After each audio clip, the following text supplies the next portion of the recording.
We live. We are live. Okay, karibuni sana to everyone who's just tuning in to the Black Hot Fire Network radio station. This is the number one online radio station. My name is Joby, and I hope you guys are doing amazing. It is the 6th of the month of June, the 6th month of the year of 2023. And it is exactly 35 minutes past 9 p.m. right in the 254. And I hope you guys are doing amazing. For me, I am. I hope so are you. Shout out to everyone on Facebook, on YouTube, and those who are on the radio station. Shout out to Kid. Whatever he is eating, is rather drinking his Dr. Pepper from. Asante Sana, you no good bastards. Which no good bastards? Speak in general. I'm drinking my Dr. Pepper. When he was talking shit about my Dr. Pepper. I know you're drinking your Dr. Pepper because you got like a bunch of cups and packets carried with you. You're always drinking some GMO shit. I think we had Kamlesh correcting you earlier. You can't come attacking Ugali all the goddamn time when you're eating GMO bullshit. So hey, what? Are you trying to tell me that maize in Africa ain't GMO? Y'all better get out of here with that. What? Our Ugali is so real. Oh, come on, come. It used to be real. It used to be real. I think we still have real Ugali in the industry. Of course. We do, right? We have real Ugali. We still do have real Ugali in the industry. It's not everything that has been genetically How modified. dare you, no good bastards, talk about my shit.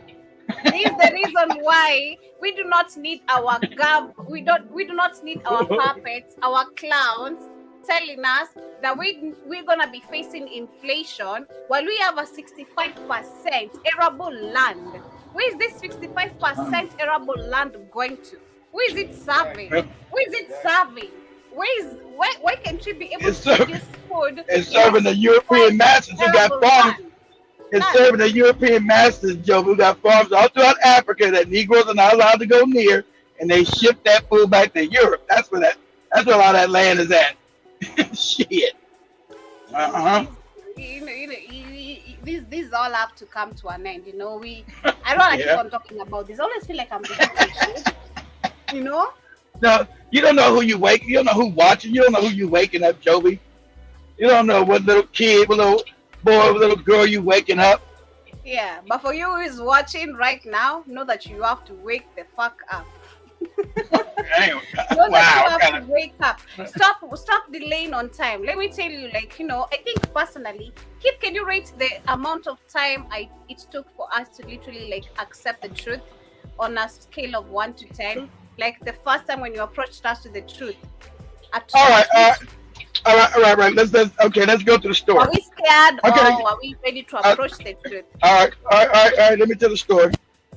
Now, family, you guys don't know, I reached out to the universe for Joby. Not Joby specifically, but Joby, right?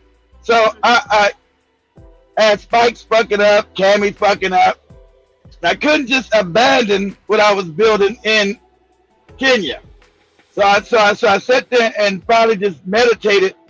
I said, bring me this person and let me know who it is when I see him or her. Because I didn't specify a gender. I said, let me know who it is so I can build Black Hot Fire around them. I said, just let me know. So the day I seen Joby, she was in there with Cammy. I thought she was Cammy's friend. I didn't know she didn't know Cammy. I didn't know she didn't know Cammy, right? So instantly I knew right there. Her. That's how the universe works. I knew because it's called synchronicity when the universe tells you something. And I knew immediately, not even knowing Joby yet. I said, she's the one, her. I'm gonna build it around her. Joby didn't say nothing, didn't know nothing yet. I ain't know Joby's backstory or nothing. I knew her. I'm gonna build it around her. She's the one. So I told Spikes, I said, hire her. He said, who? I said, that girl, Cammy's cousin, Cammy's friend. I don't know who she is. Hire that girl. I said, hire that girl there. Her. And so, that's how the universe works. I knew it was her, right? I knew it was Joby, right? I knew it was Joby. So, Joby got there. I didn't know Joby's backstory. Joby was so positive and vibrant. And her life story is fucked up. So I didn't even know that yet. Joby needs 1,000 hugs. I didn't know her life story was fucked up yet. I didn't know that. I didn't know that yet. So Joby was vibrant.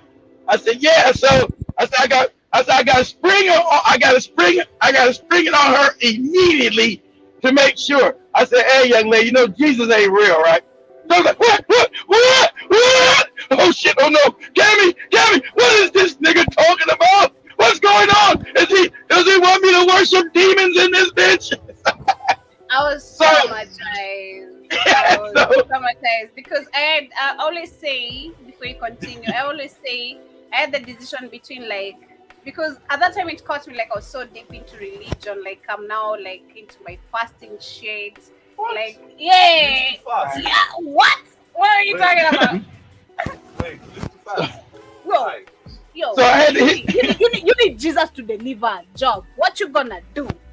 What have you been told to do? Work. Yeah. Oh my God, no. Speak the reality of what our government, our teachers, our Bible, our parents tell us to do. Without Jesus, you ain't got no shit. Say that. No. Yeah, no. Calmness. Honest. No, let us be honest. I grew up different. Let me tell you something. You grew up different, but majority, I want to speak up for the majority. The majority is fucked up. It's like that, the way I'm speaking it, right? The majority is indoctrinated. Exactly. Yeah. But my CRE teacher in high school called me curse. Oh shit. Yeah. I told her that the Bible wasn't Go back real. to the bishop. Yeah, I told her your Bible isn't real, and she told me you're cursed, man.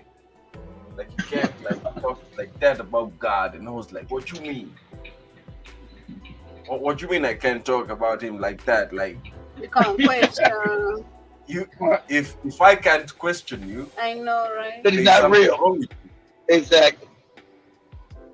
Okay, but then I was like, maybe you, Grace. Go ahead.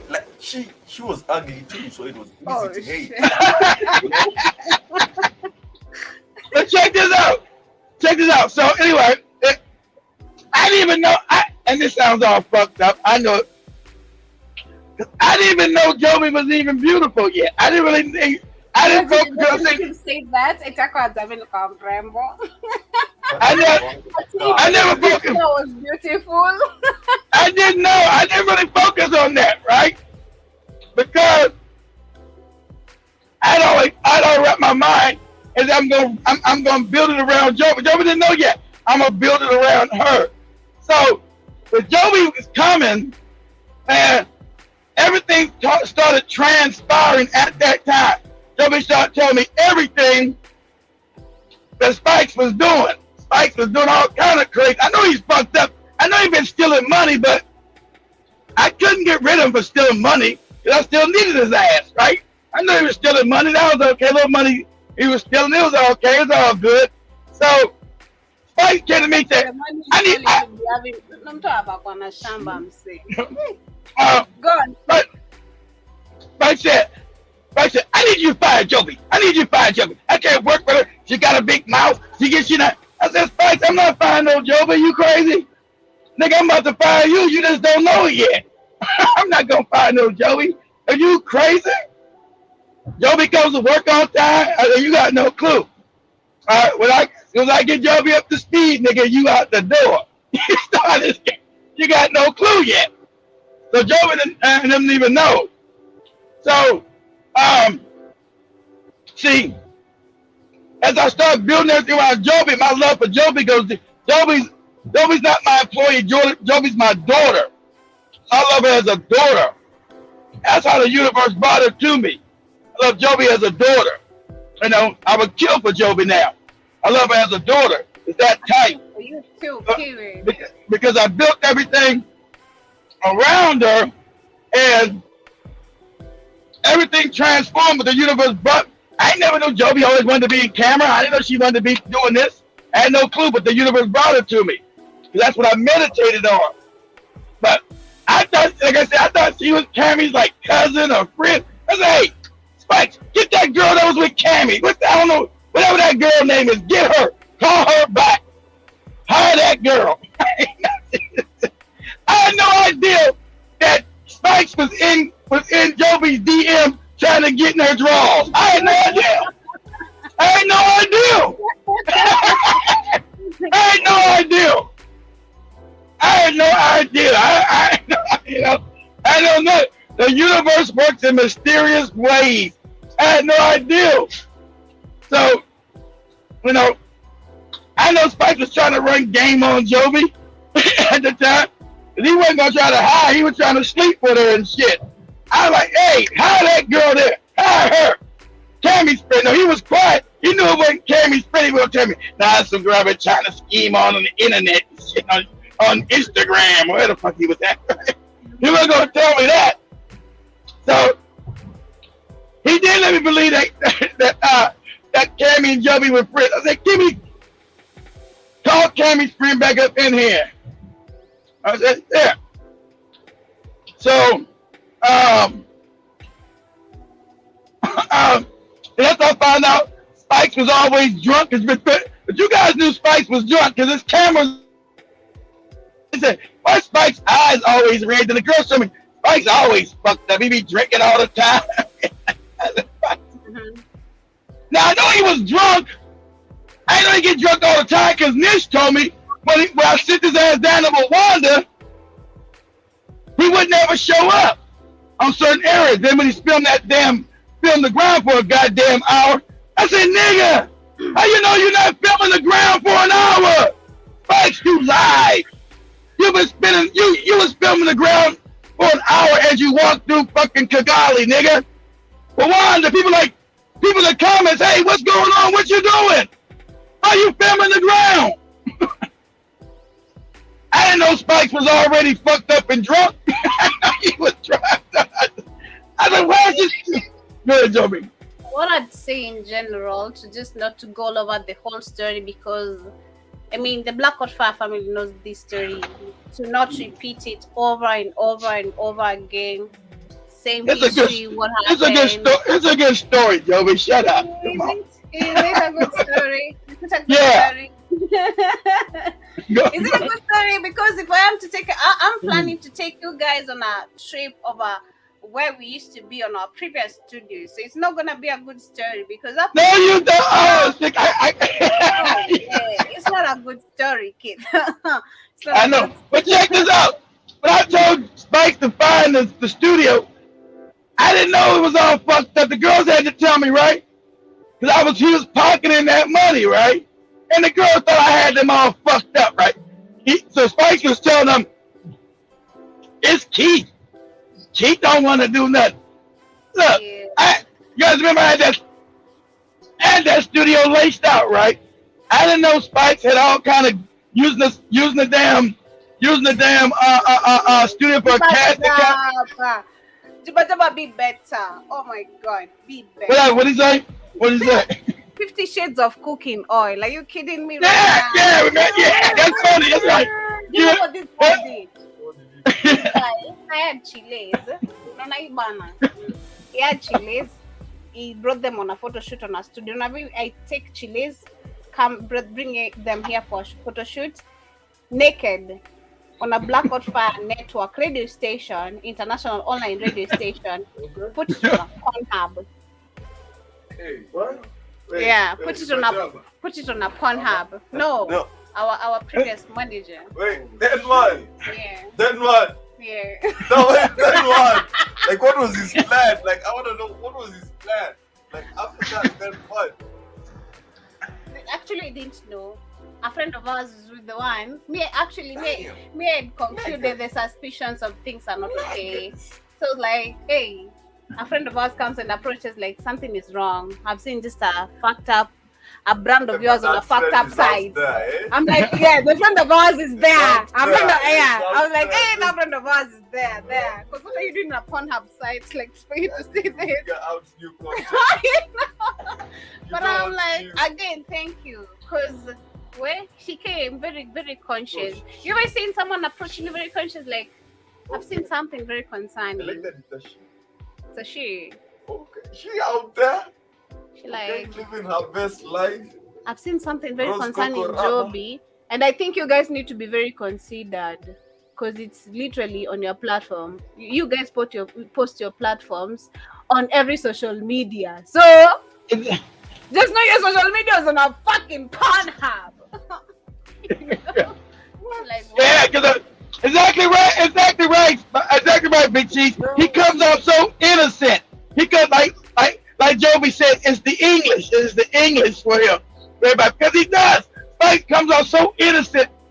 I didn't know Spike was a complete drunk, and I could tell he drank. I know he was a damn drunk, and I didn't know he was in there. I know he's in there like housing women and shit. I was like, you always got a lot of women up in there. I can't hire everybody. What's going on? I know he was doing casting couches and shit. You want to be a star? You want to be on the radio? Trying to give us some of that coochie. I know he was doing all that crazy shit. Then he was stealing the girls. Then he was stealing the girls' KFC chicken and shit. I know that. God damn. Where's the link? no link for now, man. No link. I didn't know he was stealing the girls' KFC chicken. They wouldn't say that. He was stealing their chicken and shit on Friday. I didn't know that. Oh, God. That's not a big deal and everything. It's all a lesson learned. And actually, I was to say it in general. Excuse me. These were African people we get actually we go wrong. And I think you say this once a time, Kit, that African people have grown up with the greediness, where when we see the Black American, When you grow up in poverty, and you think it's better, to run a scam instead of be honest, and understand your honesty will get you further. It'll get you more ingratiated and more money in the future. You think it's better to run a quick scam and try to steal and scheme. We don't have no character, and you see that all throughout Africa now, and it's crazy. Mm-hmm. So It is insane. Yeah, so you know, and that's why he's calling me now. I need a job. Can you help me, Keith? I said, the girls don't want you there. What can I do? The girls don't want your ass there, Spikes. Spikes wants to come in on the weekends and teach Swahili, he said. You want to do it? We have come less to have a chance. We have Shmani, we have Katie. We can teach Swahili way better. See what you did? See what you did? Spikes, Joey don't want her. Joey don't want you nowhere around her ass. No. You wanted me fired. You expect me wanting you around me? Excuse me. For trying to make things better, you try excuse me, yo, bye bye, thank you. I think that was the same day he told you when he was looking at your phone, Joby. Hey, what are you doing looking at my phone, Spike? This guy, Hamlet. Imagine, right here, okay? I see your phone call coming. Let's say Katie or Shmani called you, or HR called you, or Talks called you. Then I pick up your call because you're not around. I'm like, hey, because I know these people who are calling you through your phone, let me pick it up because I know them. And because I'm your manager, I have the right to pick it up. Then I come now ask you, like, hey, why did you pick up my phone call? Because you don't know what conversation we have with this person. Why pick up my call? Then I'm like, yo, I'm your goddamn manager. So you can tell me. You can tell me shit, Kamlesh. I have the goddamn right to pick up your call. Okay? Whether it is your wife calling or not, I have the right to pick up your call. Okay? Imagine.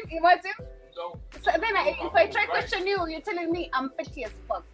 You don't have no right to touch my phone.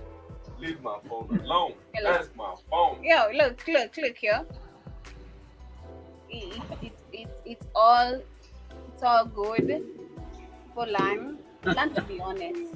It's going the business, alright? That's what I've learned.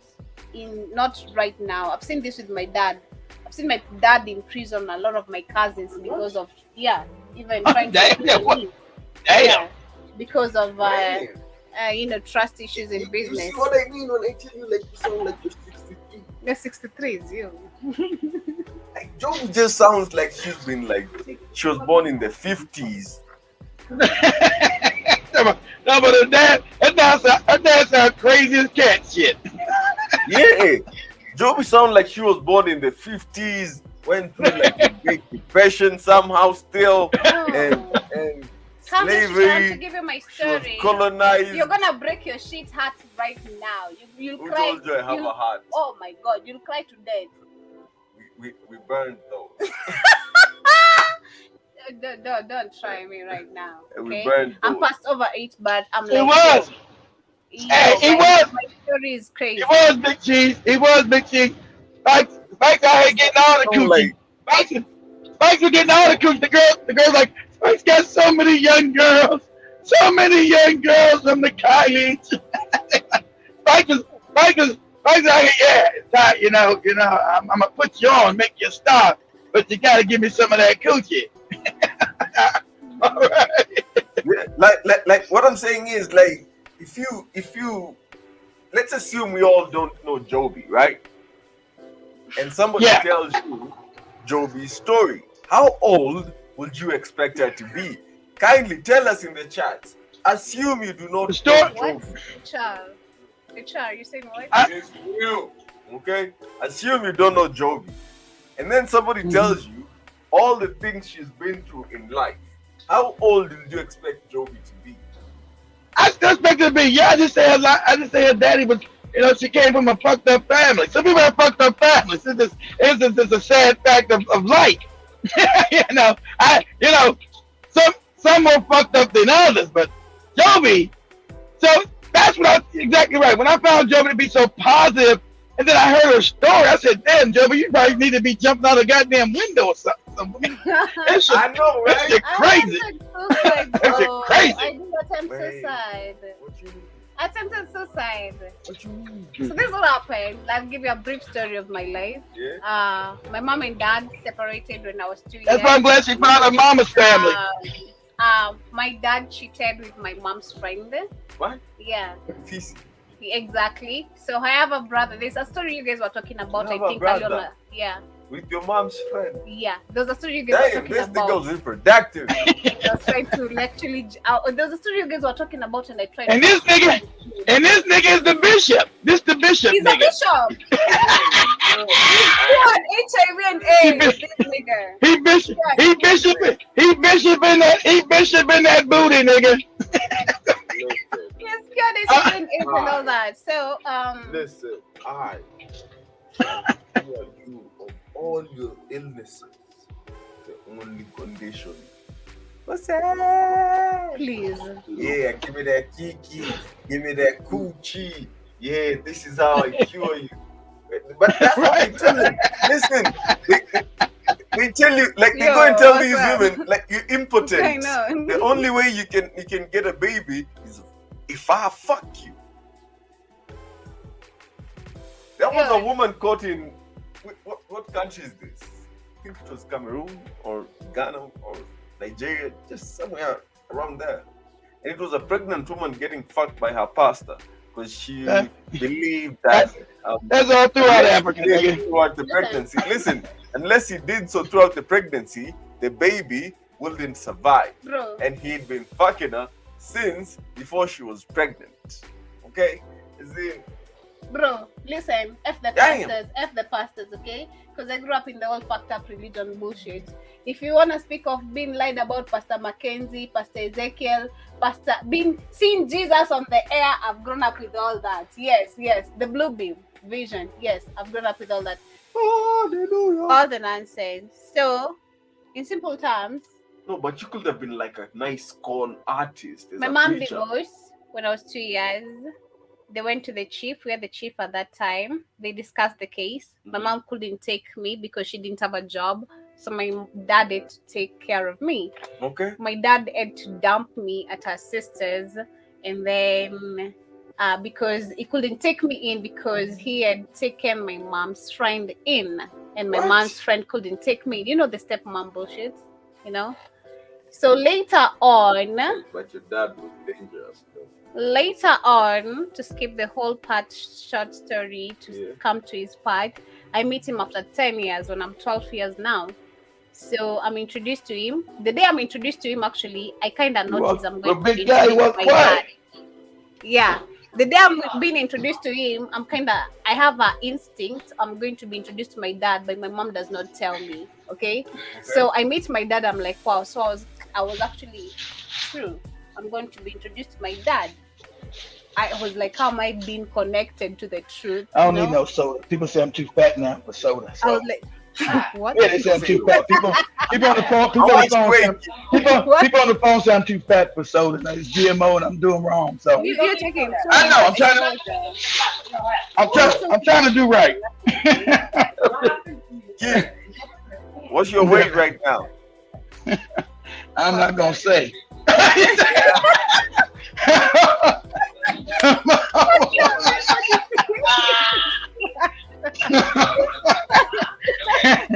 Cool. Timajaba, Karibu, I say you're saying that you should write a story book, Joby. Seriously. Y'all, Imagine I would.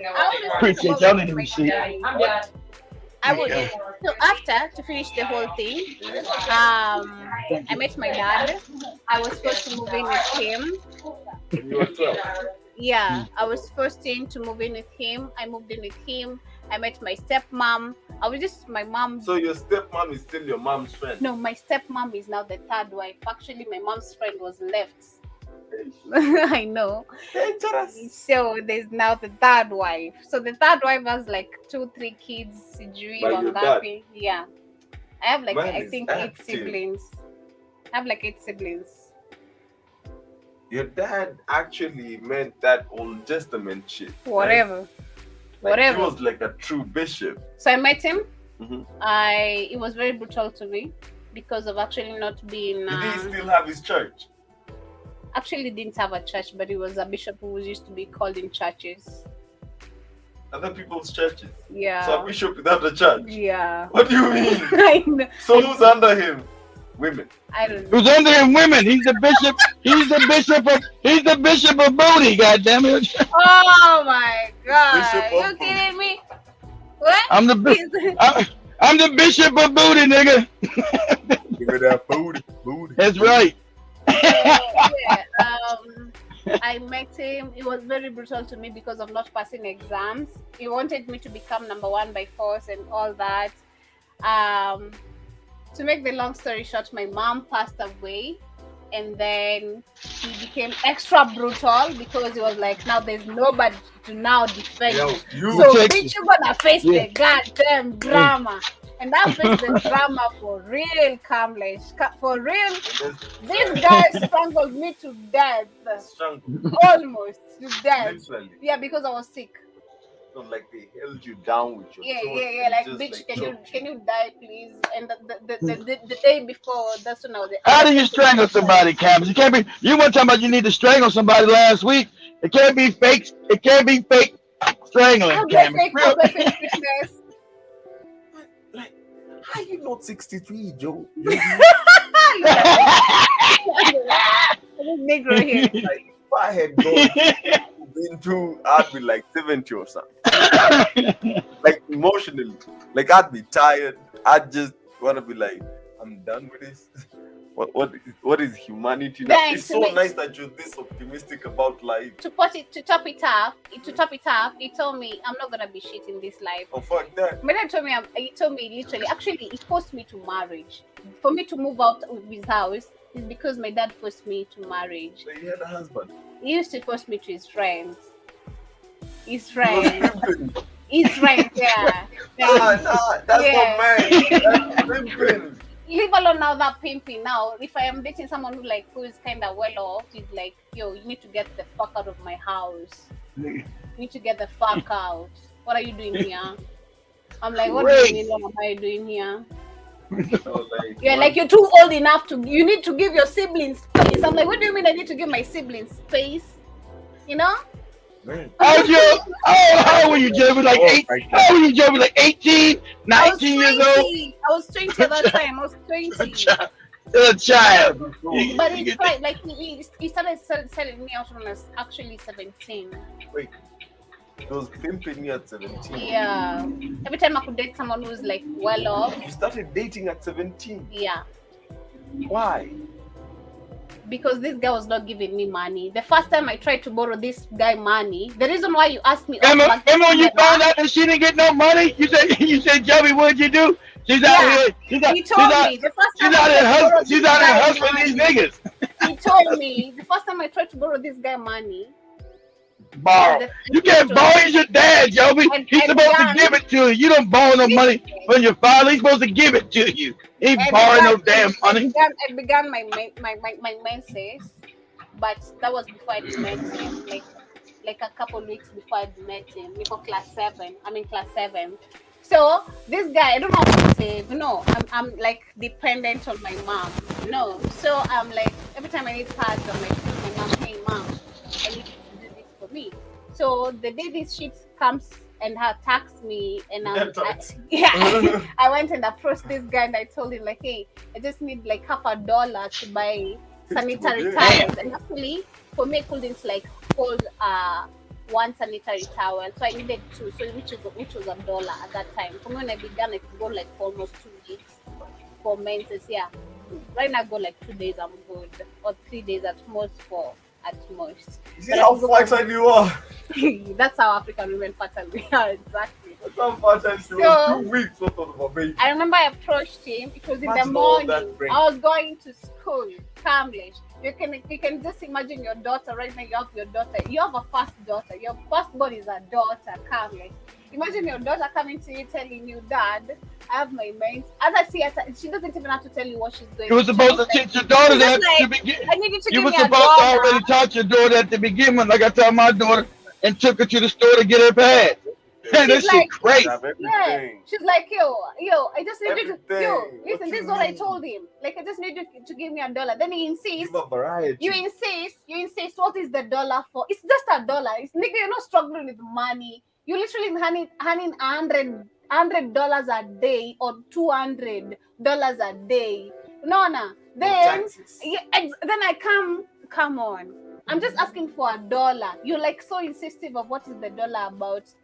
Then I tell you, you're like, you're so disgusting. Don't ever come tell me anything disgusting on my face as ever like that you're on your fucking menses and you need money for fucking pads. What the fuck is that? Wow, you talking about I know that's the type of dad I grew up with. Imagine. Listen, Joby, on behalf of men, we apologize for your father. Okay, on behalf of men, we apologize for your father. That's not how we normally like. Okay, and that's like coming from every man that is actually a real man in this. Okay. Yeah, that broke my heart when she told me that shit. I was like, what? Yeah. It just broke my heart too. Like, listen, we're not like that. Don't close up your life, and because I know the consequences that can come from such a relationship with your paternal entity. Let me call it that. Paternal entity. You know. Don't close yourself off from experiencing life because of that. Not all men are like that. That's just very, that's crazy. Very small specimen. Okay. Yeah. Because, damn. It's like, can you imagine telling your daughter can you imagine telling your daughter some shit like this? Your daughter? Imagine telling your daughter some shit like that? Your daughter. Man. Slap yourself. Right. Slap yourself again. Yeah. Then go over to a boxing gym and get beat up. Exactly. Wow, your daughter. I think I'm so glad. If I am to refer myself back a couple like 3 years back, I used to talk about my story, then cry before even getting in the middle. So I'm so proud that I can talk and smile about it, because I used to like the moment I start just talking about my dad, I'm just shedding tears because I'm so heartbroken. Like, why was this guy so brutal to me? Why did it hurt me like this? And I'm like, and then it took me time to realize. Because they grew up in a fucked up, brutal house, Joby. That's why. Yeah. That crime was terrible. Yeah, it took me time to realize I was seeking validation in relationships, and people were taking advantage of it. They were like, yo, your dad is fucked up, so you're just trying to seek closure, you know, like, you know, just trying to seek someone to just give you that love that you lack from a man. And I'm not gonna give you that. I'm giving you dick, you know. That's the reality. Because we're talking like adults, you know. Like I'm not giving like yeah. The moment you're showing a man who does not really understand where you're coming from. Understand? I see opportunity. As a man, let me tell you something. As a man, we see opportunity. See what I'm talking about? She got daddy issues. I'm about to capitalize. I'm daddy. That's true. That's what happens. That's why I didn't keep trying to get over a daddy issue. That's right. You see her, she got daddy issues. You're like, I'm your daddy now. Exactly. Let me show you how to be daddy's girl. You get, and that's how a lot of girls get misused, and that's why I keep insisting that fathers exactly present in their daughter's life, and in a healthy way, not just healthy way. Manner. Yeah, he was in Joey's life, but that didn't work out. That shit crazy. Yeah, he was. But anyway, before we get into the deeper matters of the day, just by the way, and I always say, everyday family. If you do have children outside there, treat them with care. Treat your family with love, care, and respect. Respect your children. Your children are little human beings, and not your property.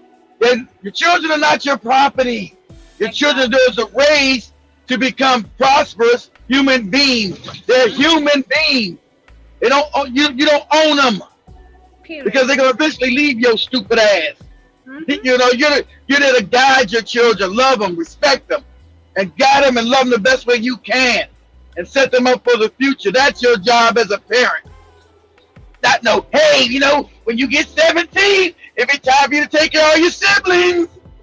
They got school fees, nigga. I mean, you have that, and I was being itched so much to not join in today's shows, the Black Kings Frequency show, because I had what discussion HR and Kamlesh were trying to about today. Then you should have sat down and joined it. It's the same bullshit. It's the same shit they were trying to say, like, you know, there's the African, you know, you trying to bring Africa, you know, you're an African child. F being an African child. So you mean being an African child, I need to finish school, okay, Kamlesh? You educated me as a parent, so I need to pay back all the money that you used to pay to, because that's what I literally grew up with. My dad used to literally subject me. That's your job. I grew up being subjected to, no, woman, the moment you're finishing up school, you're gonna be paying back all the money I used to literally. You don't owe your parents for having you. As HR said, you didn't choose to come here. You didn't choose to come here. I don't owe you for the shit that you were supposed to do as a parent. That's your goddamn job. It's my job to house, clothe, and feed my children. They didn't ask to come here. That was my job. Talking about they owe me. They don't owe me shit. They owe me a goddamn thing. They owe me to be respectful, loving human beings to other people now. That's what they owe me. They don't owe me no damn, hey, you need to pay back everything daddy did for you. What? That's your job, Dad. Yeah, I know, but I'm fucked up. Talking about. It is crazy. It is crazy. Pay back the clothes. It needs to stop being and I think this is something I also said earlier on my topic today. It's an African thing. And I said, I think Africans, everywhere we go, I don't know if it's true, but you guys correct me if I'm wrong, but I always feel like it's true, and it's something we've grown up with. Everywhere we go as an African person, and anyhow you behave, they're like, you're behaving African. I mean, I'm like, how am I supposed to behave? I am an African person. How do you expect me to behave? Every time I'm trying to display a certain type of character, they're like, this too African for you. You're like, So I'm supposed to display the westernization for you to literally look at me as a person. So if I'm trying to show up my afro hair, if I'm trying to like be, that's do self-hate. my That's, come that's on. because of being conquered, Joe. It's called self-hate. Africans all over the world have been given self-hate by the Europeans. They hate themselves, hate who they are, like we did, hate who they are, hate what they look like, hate like I said, no matter what you women do, any man do, you can get a perm in your head, you can goddamn put a weave in. As soon as you go out in the rain, motherfucker, you're going back to Africa. I don't care if you send your ass in LA. I don't care if you send your ass in Rio de Janeiro, Colombia. If you're black, take your ass out in the rain. You going back to Africa, nigga. Let them know. It's like I said today with today's video. I was talking about the immigration of not even the immigration, the recruitment of the students who have studied medicine in Africa. They're being recruited in Africa, and I think you discussed it further, Keith, and you've told us this before. Why we have African young people being recruited from Africa, not just Kenya, not just Uganda, not just brain drain, because they lied to you that you're fucked up, you're sorry. They know literally Africans are the smartest people on the planet, but you've been told you need it. Like when Canvas had his young friend yesterday, we need them to help us. Oh, we need them. So you've been told all that dumb shit about need. You ain't never need nobody. Shit. You're still the richest continent on the planet. You're the smartest people on the planet. You've been educated to feel like everybody's better than you. You need everybody. Instead of pick your goddamn self up and then put some goddamn spine in your backbone. I'm not going to dominate me. So Africans are used to learning to capitulate to other people. So that's why they can come into Africa. There's still all the nurses out of Kenya, all the doctors out of Nigeria. Because also, these despots have not built a real medical system in Africa. There's no medical system, no real medical system in Africa. It's quacks, crackpots, coops, morons, and nuts. And not only is medication not being made expensive, again, like you explained it earlier, they're taking the doctors away from Africa. This is actually to make also medicine expensive to access.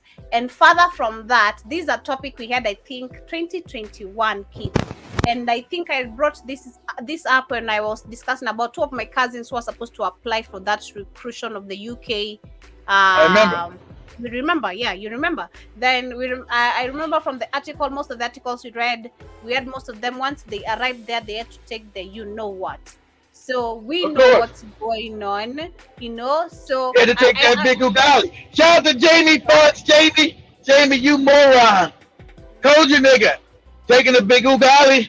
You morons don't understand white people. And you an American nigga, you should know better. Anything white people trying to give you, you know it's a fucking no-no on sight. You don't trust nobody white. When a white person said you black, they there to help you, you know it's absolutely the opposite. You know that through history. So just like the as Joby showed you last week with the damn South Africans, everybody in Southern Africa getting injected with AIDS, and these niggas are still showing up. Okay, can you help me, white man? Like what? You fucking crazy? Craziest cat shit. These people have been our immortal enemies. Immortal enemies. Since we met these motherfuckers, it's been on sight. But that's why they don't teach you none of your history in Ghana, in Kenya, in Nigeria. They don't teach you. It's been on sight. Since we met these white people, it's been on sight. Now they got you worshiping a fake white man who ain't never lived, some goopy cracker floating through the skies. Fuck out of here. That dumbass story is just so ridiculously stupid. But go ahead, Joby. Yeah, so I was saying that earlier today we were discussing about the same thing, and if you try to look at the matters quite deeper, it is all connected with a lot of nonsense that has been going on, generally all over the world, because right now, they speak about the, why they force people, they force people to, it's funny. It's just funny how these people play people's mentality. The white supremacy. Man family. And I thank you, kid, for all the information. The white supremacy is something else. This just, if only Africans can tapping into the information, man. We're dealing with wicked people. These people are so fucking goddamn intelligent. I always wonder, and I'm always asking every single day, is there any article that was written outside here how they planned on conquering Africans, taking over the world, how they're gonna literally bring all these agendas 2025, 2020, 30, 2022, we had 2020, 2019, yeah? Well, they wrote it down first. But you call them missionaries, first of all, when they first went to Africa the second time after slavery, because slavery softened up the African continent and they got more superior with their weapons. They said, okay, we probably can take the whole goddamn continent now. We depleted these niggas, got them in Jamaica, America, South America, Brazil. We depleted the continent. We probably can go take the whole goddamn thing over. So what we gonna do? African people are friendly. We know that they love everybody. You know, that's why they say you got a child like mine. We're gonna come in and be like we're travelers. We're explorers. So what they came in was surveying Africa. Okay, what tribe don't like this tribe? What tribe is fighting? What tribe is this? Can we fuck them up with the religion? Can we get them to worship this Jesus shit? How can we destroy them as a people? Because first they said they wouldn't go. They said we might not be able to conquer Africa because it's too wealthy, and we got nothing that they need or want. He said, but they're very, very nice and childlike. They love everybody. So we'll use that in our nature, and we'll come out here. We'll come out here and use psychology on them. So when you read all the early articles in the early 1800s, how the what you call missionaries would come to Africa. They say, oh, you know, you niggas are backwards and you don't know Jesus. And but who the hell is Jesus? Jesus is the king of everybody. You too. King of me. How the fuck are you king of me? I'm my own king. Well, he the king of everybody, even me. And so we need you to think about worshiping him so you go from heaven to hell. And you don't need the land that you got. And because in Jesus' house, there's plenty of land and gold. Oh, there's a lot of gold land up in there? Yeah. A lot of land and gold in the sky and shit. So at that time, the black people still didn't go. I want you to know, black people didn't go for the shit. They had to get the babies, but they were there on an observation. Okay, this tribe don't like that tribe. This tribe is organized with this tribe.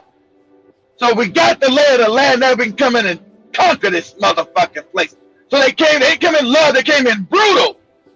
Europeans came in brutally in Kenya and Ghana and Nigeria and Namibia. They came in brutal. So the older generation won't accept the Jesus Christ shit. They don't need them. You get a people's babies, and they force it. All these kids are gonna go to goddamn religious school, whether it be Catholicism, Protestantism, Church of England, whatever the fuck. But they all gonna get indoctrinated with this Jesus. And their parents didn't believe in the shit. But I don't need the parents. I'll kill the parents off. It's the children that's going to grow up and teach their children, and their children grow up and teach their children, and they grow up, and their children grow up and teach this. The gay agenda now, forcing it in school, forcing to get the babies. You don't go after the adults. You go after people's children, and their children will teach their children, and their children will teach their children. So that's why Africa. Because I know people say, oh, the Indians didn't take the religion when they got conquered. The Chinese. China and India is not Africa, morons. Africa's wealthy. China ain't fucking wealthy. China's poor.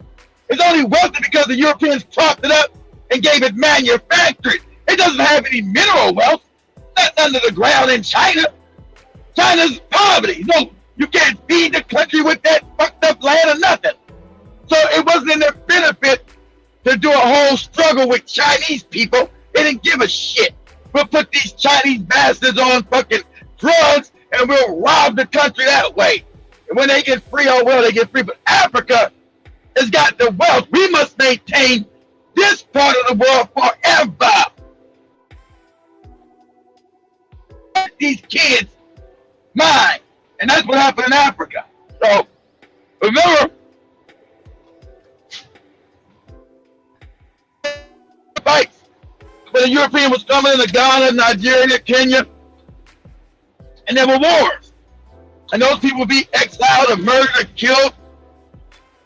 They were fighting the British and the French, and they refused to give up their kingdoms. They refused to bow down to that white Jesus.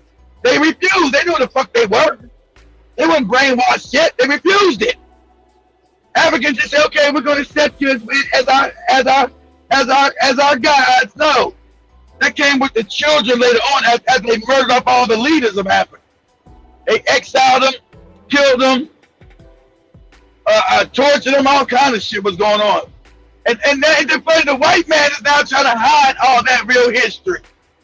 That's why in your books, that's why in Kenya you can't have a real history book. Ghana, you can't have real history. Nigeria, you can't have real history. Tanzania, you can't have real history. Zimbabwe, you can't have real history how the European came to Africa. Not in your school, you can't. Why not? You're supposed to be independent. Why don't you know the truth? Why don't you know this European has always been your goddamn enemy? Never came no fucking Africa, but in your book it tells you this no good bastard came to Africa to help you. Help you what? And this is why you see them trying to deny Ghana not to access information of history of what they did. That's right. And in history, literally, which connects to the rest of the African history. These people are just brutally wicked, and we need to realize this. We need to just realize this. We need to wake up as African people. Do me a favor, Joe. Check that out. Go to Google and say, do this for me, Joe, real quick. Go to Google and say, the Ashanti War with the British. That's in Ghana. The Ashanti War against the British. So you had the Ashanti War against the British. That's when you got the Ashanti Queen told the men, you better get off your motherfucking asses, nigga. If you ain't gonna fight this cracker, we'll fight him. The women will fight him. You better get off your motherfucking ass and fight this beast. Fuck is you talking? You niggas better get off your goddamn ass. You've always had women in Africa as warriors. Women were not second-class citizens until now, till the European got complete control of Africa. It was the African woman told the African man in Ghana, you niggas better get off your motherfucking ass and fight this beast. Fuck is wrong with you? So because they wanted that, the Europeans wanted the artifacts and the golden stool out of Ghana, and the women refused to give it up. The women said, over my goddamn dead body. And so they had that war, and since they were outgunned, Queen Ashanti, I think they exiled her with the Seychelles or the Mauritius, because they almost defeated the British again right there. So you had wars, all that shit, that's not in none of your books. That you warned, oh, they came to help us. Why you warned with these motherfuckers? The war.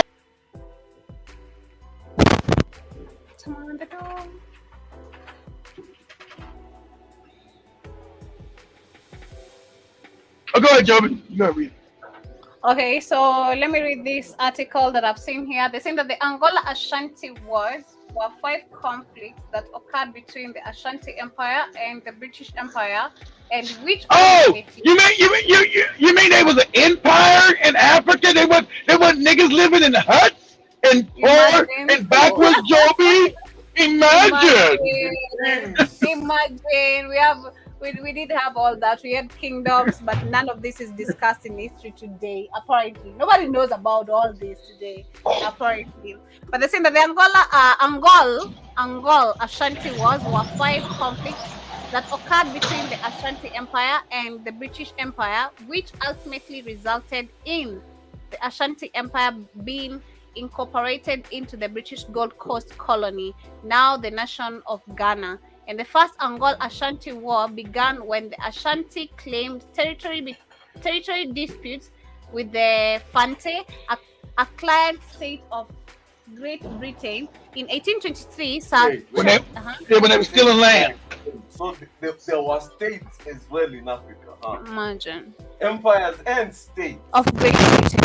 Yeah, you had kingdoms and you had chiefdoms. You had smaller chiefdoms and you also had kingdoms. Yes.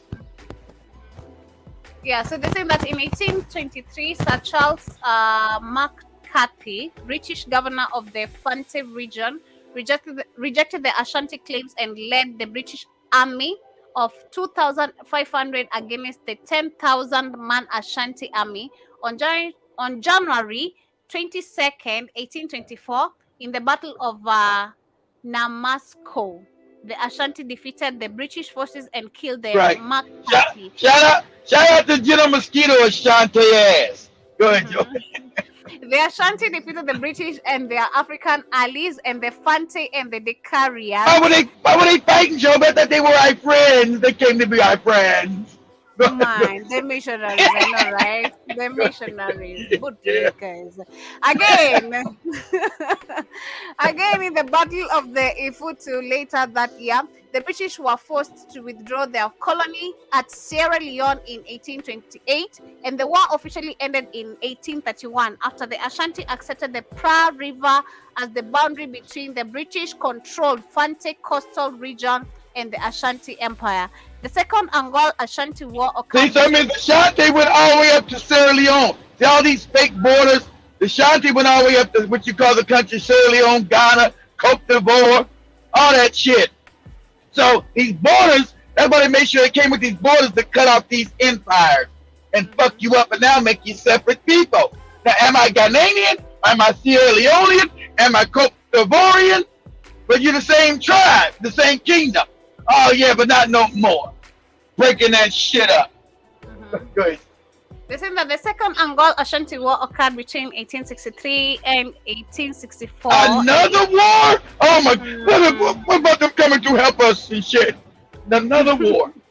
In 1863, a large Ashanti force crossed the Pra River. And the only reason I'm using Ghana, Joby, because they're not allowed to learn this in Ghana, Joby. They're not allowed to learn this in Ghana. Go ahead. Imagine they're trying to establish all this. They're trying to rub all this away.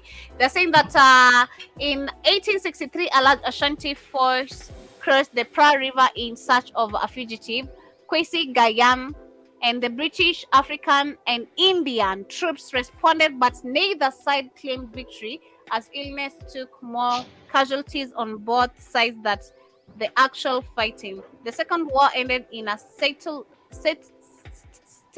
stalemate in 1864, and the Third Anglo-Ashanti War occurred from 1873 to 1874, another one, and the British General Government led to 2,500 British troops and several thousand Indian and African troops against the Ashanti Empire. And for the first time, the British decided to defeat and destroy the Ashanti Empire. Defeat and destroy the Ashanti Empire. And helped by better trained soldiers, the introduction of the quinine and the new maximum gun, which gave the British forces a significant technology advantage over the Ashanti army.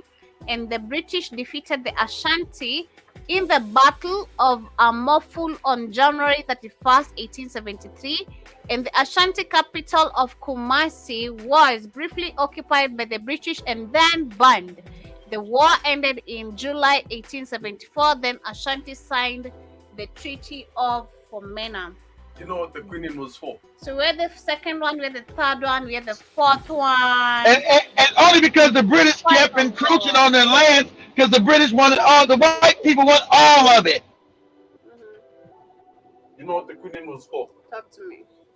Malaria. Malaria had been wiping out white people in Africa like a motherfucker. I mean, when the British came to you, they told you, well. No.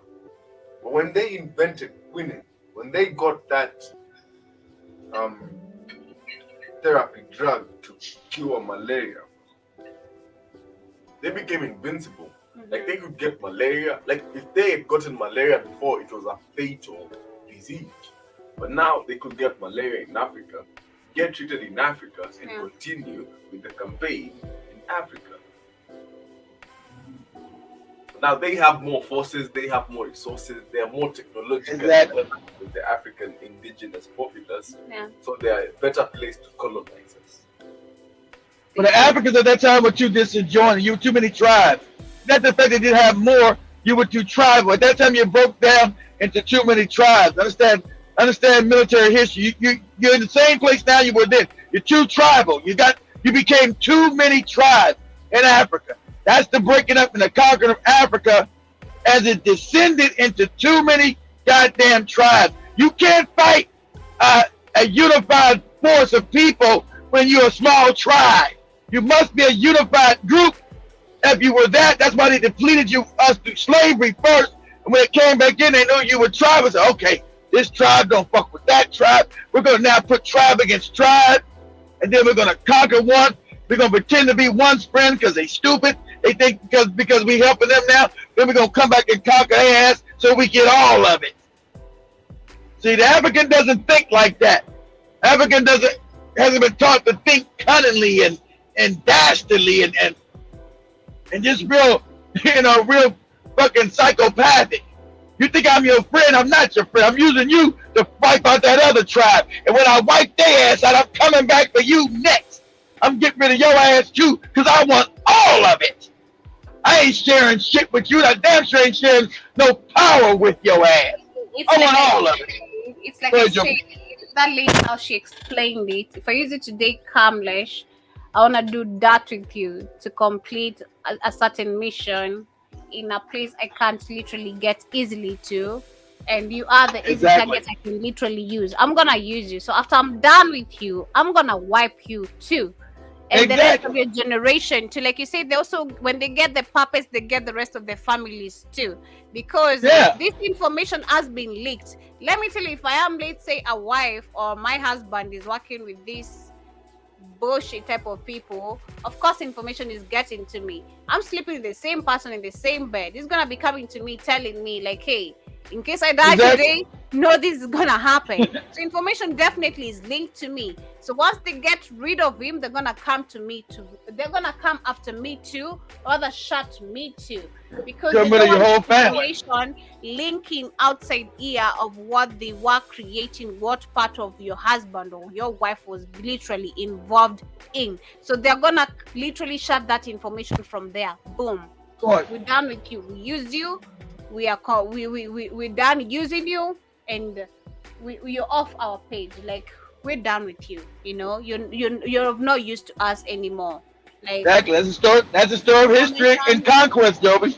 That's a story of history and conquest. Mm-hmm. I've already used you. Now I'm done with you. I'm getting rid of your ass. Period. If you're gonna turn on people that look like you, Joby, what do you think? What you think? I think you're gonna do to me? Even I know you. Even though I'm not sure that you break no traitor. You are a traitor, so I can trust you. You can exactly. You can protect your own people. You feel like you can protect me. You can protect your own race, but you can protect another different race. So exactly. Hey, yo, you are a traitor. Like, yo, bye. Yeah, I'm safer with my business, with my race. Like, my race understands better than your goddamn race. Put that logic in the modern society. How do I put it? In the modern society? I don't know how simple to really put it. It's simple. You'd rather buy Chinese than Kenyan. I was speaking about promotion of business, African business earlier. It's the same. No, I'm not talking about you specifically. But that's it. I'm saying society. That's it. Is that way what you're saying? They'd rather. They hate their own. They'd rather go for the foreign market than support the local market. Mm-hmm. Okay? That's why you see us so eager to export raw materials. Because we'd rather buy finished products from Guangxi Huanghu. Whenever you African people realize your unification, Joe, we just understand your unification is your power. So when Tanzania and Tanzania and Zanzibar decided to unite when it was Tanganyika at the time, and Zanzibar was ruled by these fucking half mixed Arab motherfuckers these black half mixed Arab from Oman. The Africans got together from a brother from Uganda, and they went to work on these fake Arabs. So put us up, Joe. We say the massacre. They call it a massacre. Ain't no massacre. It's called a revolution. The Africans said, we ain't going to be treated fucked up no more by you people. But, you know, when Africans act in their best interest, it becomes a massacre when they get to killing people like they're supposed to. It's now a massacre. And most people don't know this history. So put us up, Joe. We say the year of the Zanzibar massacre. The what? The Zanzibar massacre. The year where they wiped out the goddamn Indians and Pakistanis and goddamn Arabs on the island. When they said enough is enough, goddammit. The brother from Uganda who had migrated and united everybody said, hell, we the African, this is our land. They ain't gonna be taken by no damn Indians and no fucking Arabs and shit. They'll get down and told everybody, you'll get down or you'll lay down. That's what you got. You get down or you'll lay down. And I mean lay down with a dirt nap. You'll get down or you'll lay down. When you unite, you win. When you tribal, you're all fucked up, impoverished, and you'll remain in poverty. That's why everybody fights for your discombobulation, for your ununification. Go ahead, Joe. We're talking about the same Zanzibar we're supposed to visit in a couple of coming months. That's right. I love that. You know what I'm saying? Zanzibar is my place. Shout out to Zanzibar, baby. They love me there. That's right. That's right. I'm like, this is part of the history we ain't taught, because what I'm about to read here, I'm not seeing this in any of the history we've been taught in Africa or Kenyan education. God damn it. So they're saying that the Zanzibar Revolution of 1964, the most violent outbreak of anti-Arab violence in the post-colonial African history, led to the demise. And it happened because they got tired of these Arab men raping African women. They didn't do what the Kenyan do. Oh, I'm sorry. I'm sorry about that you raping the African women in Saudi Arabia. I'm tired, okay? I'm tired of African men being weak, okay? Wake the fuck up, okay? I'm tired, okay? That's what they said. I'm tired. That's what they said. They were tired. I'm tired. I know. No. These are the fucking Arabs trying to defend the Sunday. Raping women. Listen. You're getting angry at history. That's non-productive. It's still happening today. It's still happening today, Sunday. Listen. Today. Okay? The minute we start infighting amongst ourselves, saying you blaming the black man. No. Listen. The minute the infighting starts, the cracks and the weaknesses. Okay, you can't infight. That's true. We can't be infighting. We have to present a unified front. Do not start attacking the black man when you yourself, they see you as equal to the black man, just another nigger. We're all in the same boat. There's no black man. There's no black man or black woman. There's black people. It's black people in the same boat. It's the same bullshit. Yeah. Okay? Sure. So you should not at any point go like, I'm tired of the weakness of the black man. You should say, I'm tired of the weakness of the black people. Because as per our culture, even the women were capable of springing revolutions. How many black men do we have outside there in these societies, communities, who are willing to become bootlickers, stand up for white people instead of defending the white woman, the black woman? Sorry, the black woman. The black woman. Perfect example is so eager to go to the white woman. Sorry, perfect example is we had just a few months ago. A woman was stripped down, which didn't make sense. Imagine, by a group of men. These men are the same people trying the deaf one. Are they deaf? Because no, the woman was deaf. Kamlesh. Yeah. Kamlesh. Yeah. The woman was deaf.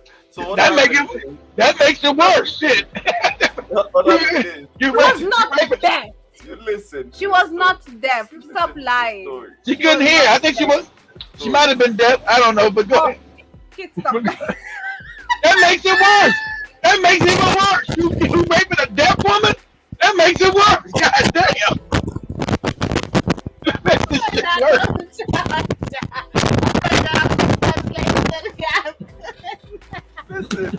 Listen.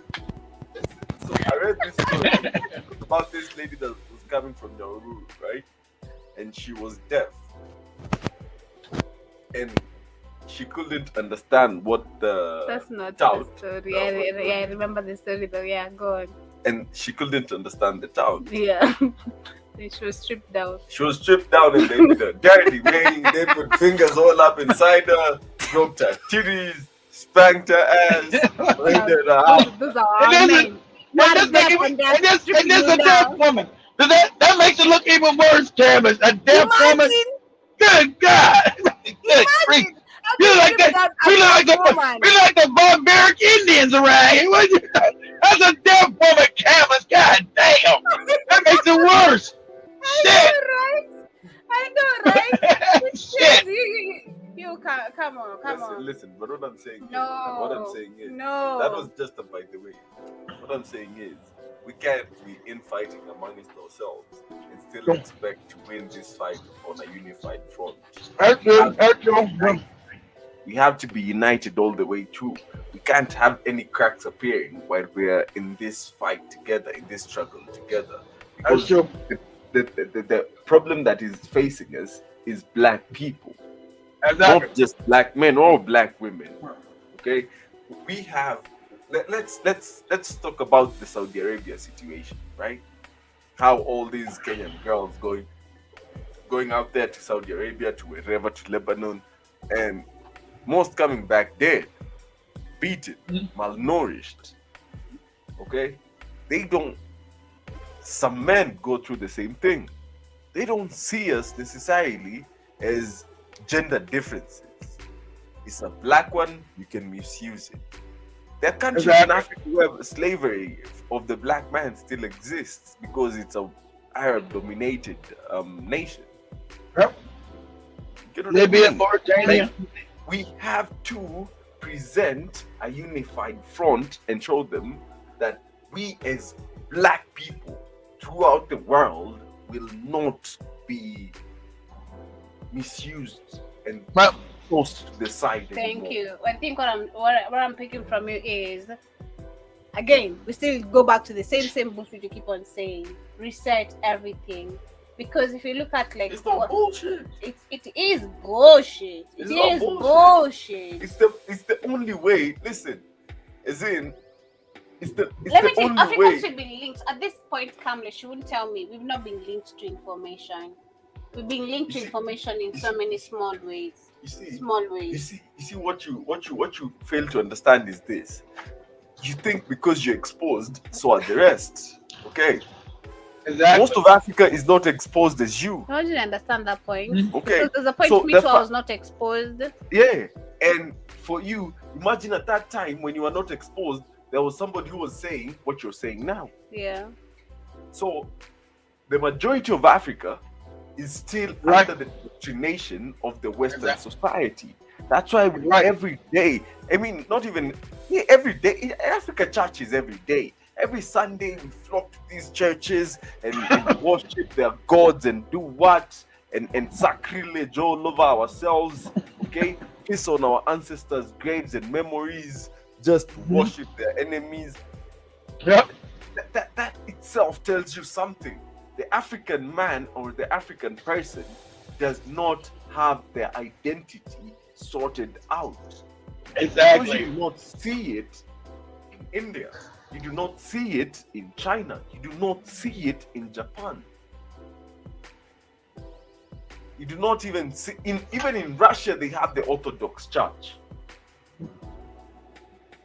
Why are we so quick to believe what the Brits, what the French, what the Germans, what the Portuguese told us? Because that's what you've been taught over and over again. Exactly. And what happens when you repeat? You know why they take you to Sunday school? How old are you when you start Sunday school? I think literally Like 2 or 3. 2, 2 or 3, 4. 2, 3. From a scientific level, Indoctrination. before a child is 7 years old, okay? From the It's age indoctrinated. of 7, A child is basically absorbing and setting the He's a operating sponge. system Yep. of their brain to their environment. The sponge. They're basically a sponge absorbing everything. So what happens if you introduce religion as a base of their identity early Right, enough it's when forced. they're 2 years old? What happens? This is what I said. They lose identity. That's when true. that religion is taken And they away. might not never get it back their whole life. They'll fight you now to bring back So their what African happens? identity. You're right. That's how they get to divide you into sects, into countries, into different liberal movements, into Boko Haram, into the Congo freedom fighters, into Somalia, into whatever. We have you get the wars baby. going on in Kenya where the cattle rustlers, that sort of a war, they get to divide us. You see them in Southern Sudan for decades. Distraction. Call them distraction. Of course. Yeah. Okay? The little words with the tiny words. You get what I mean? Yeah. And all I'm saying is the basis of this, the basis of the entire fight is the division Of among African people. us. Exactly. That's why they fight. They use the black woman to fight the black man. And And I'm insisting this. And I want to share this with the world. Do not go out there and do anything as black woman, black man. No, we perform as one. In synchronicity, Together. in unison, as black people. That's right. That's why we have rhythm, for God's sake. I never seen the white person dance. Of course we have, and it fucks you all up. Black people, we can move in rhythm together. All of Rhythmic. us. Okay? And that's how we're supposed to be. This other one is an animal. Yep. Y'all have been looking for the alien, and the alien is here, and they're pills. Already here already. That's right. All right. And then y'all are hunting for the alien in the skies. The alien is hunting for himself in the skies. That's how far gone this is. God dang. But anyway. Go, Joey. Read that. Keith, Read this. I'm about to leave. All right, be safe getting home, Cameron. Okay, I'm gonna be back tomorrow. That's right. Good night, family. Look, Mnaingia mkitoka. Good night, family. This HR right here. Good night, man. I know HR was still there. He all quiet and shit. He too quiet. He quiet. He thinking about his firstborn son. He gonna have to beat his ass. He's been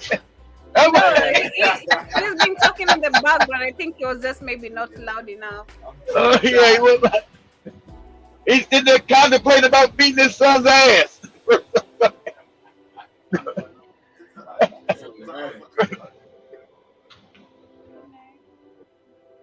Sleep tight. Go ahead, Joe. Read that Zimbabwean revolution. All right. So it says that the Zanzibar Revolution of 1964, the most violent outbreak of anti-Arab violence in post-colonial African history, led to the demise of the Sultan of Zanzibar and his Arab government, and the merging of the islands of Zanzibar and Pemba with then British colony Tanganyika into the nation of Tanzania, and the Arab control of what were once called the Spice Island because of their production of cloves began in 1840 when Said bin Sultan and the Sultan of Oman moved his capital from Muscat, Oman at the southern end and the Arabian Peninsula to Stone Town. Zanzibar Arabs from Oman and other, whatever. I don't know, Peninsula, I don't know. My pronunciation ain't that good, man. I'm not good at pronunciation. It's okay, Yeah, Joe. Peninsula, good night. You guys sleep tight. Yeah, so it said Peninsula to Stone Town, Zanzibar, Peninsula, Stone Town, Zanzibar. Arabs from Oman, and other areas of the Arabian Peninsula had long inhabited the islands of Zanzibar and Pemba, and from that base it established an extensive trading network that extended west into East and Central African and east to present-day India and Indonesia. The Sultan's decision to relocate his capital in Zanzibar, however, led to the immigration of thousands of Omanis, thousands of these Arabs from Oman, which sits right beneath Saudi Arabia. Oman is the country right beneath, you guys, right under Saudi Arabia, next to Abu Dhabi and Dubai and all that shit. Mm-hmm. So the Africans said, hey, you people don't even belong here. Mm-hmm. Trying to get the work. And it happened because they were disrespecting some woman. And African men said, enough is enough. Enough is enough. And so they went to killing all these goddamn Arabs and massacring. I don't call it no massacre. I'm talking about defending the black woman like they're supposed to do as black men. Mm-hmm. So they killed the Arabs on the island. So you get your shit and you get your punk ass out of here. Indians too. It was just Arabs, Indians on there. You know, Indians are abusive of African people. They killed the Indians too. Oh, y'all get y'all shit and get your ass out of here. Oh, we're gonna murder everybody on this goddamn island. So they went call a massacre. They went to chopping off heads, stabbing the shit out these people. There's nothing we taught in history. Just crazy, some crazy shit. They're saying that many, but not all of them, intermarried with the indigenous African population, and the Sultan and other Arabs, however, became slaveholders and other African locals and African people brought in from the mainland. And by 1890, however, Great Britain made Zanzibar and the neighboring Pemba a protectorate, and the British ended slavery, but British colonial policy allowed the Arab heritage minority to continue to exploit the African majority. And on December 10th, in 1963, Zanzibar became the independent constitutional monarchy under Sultan Jamshid bin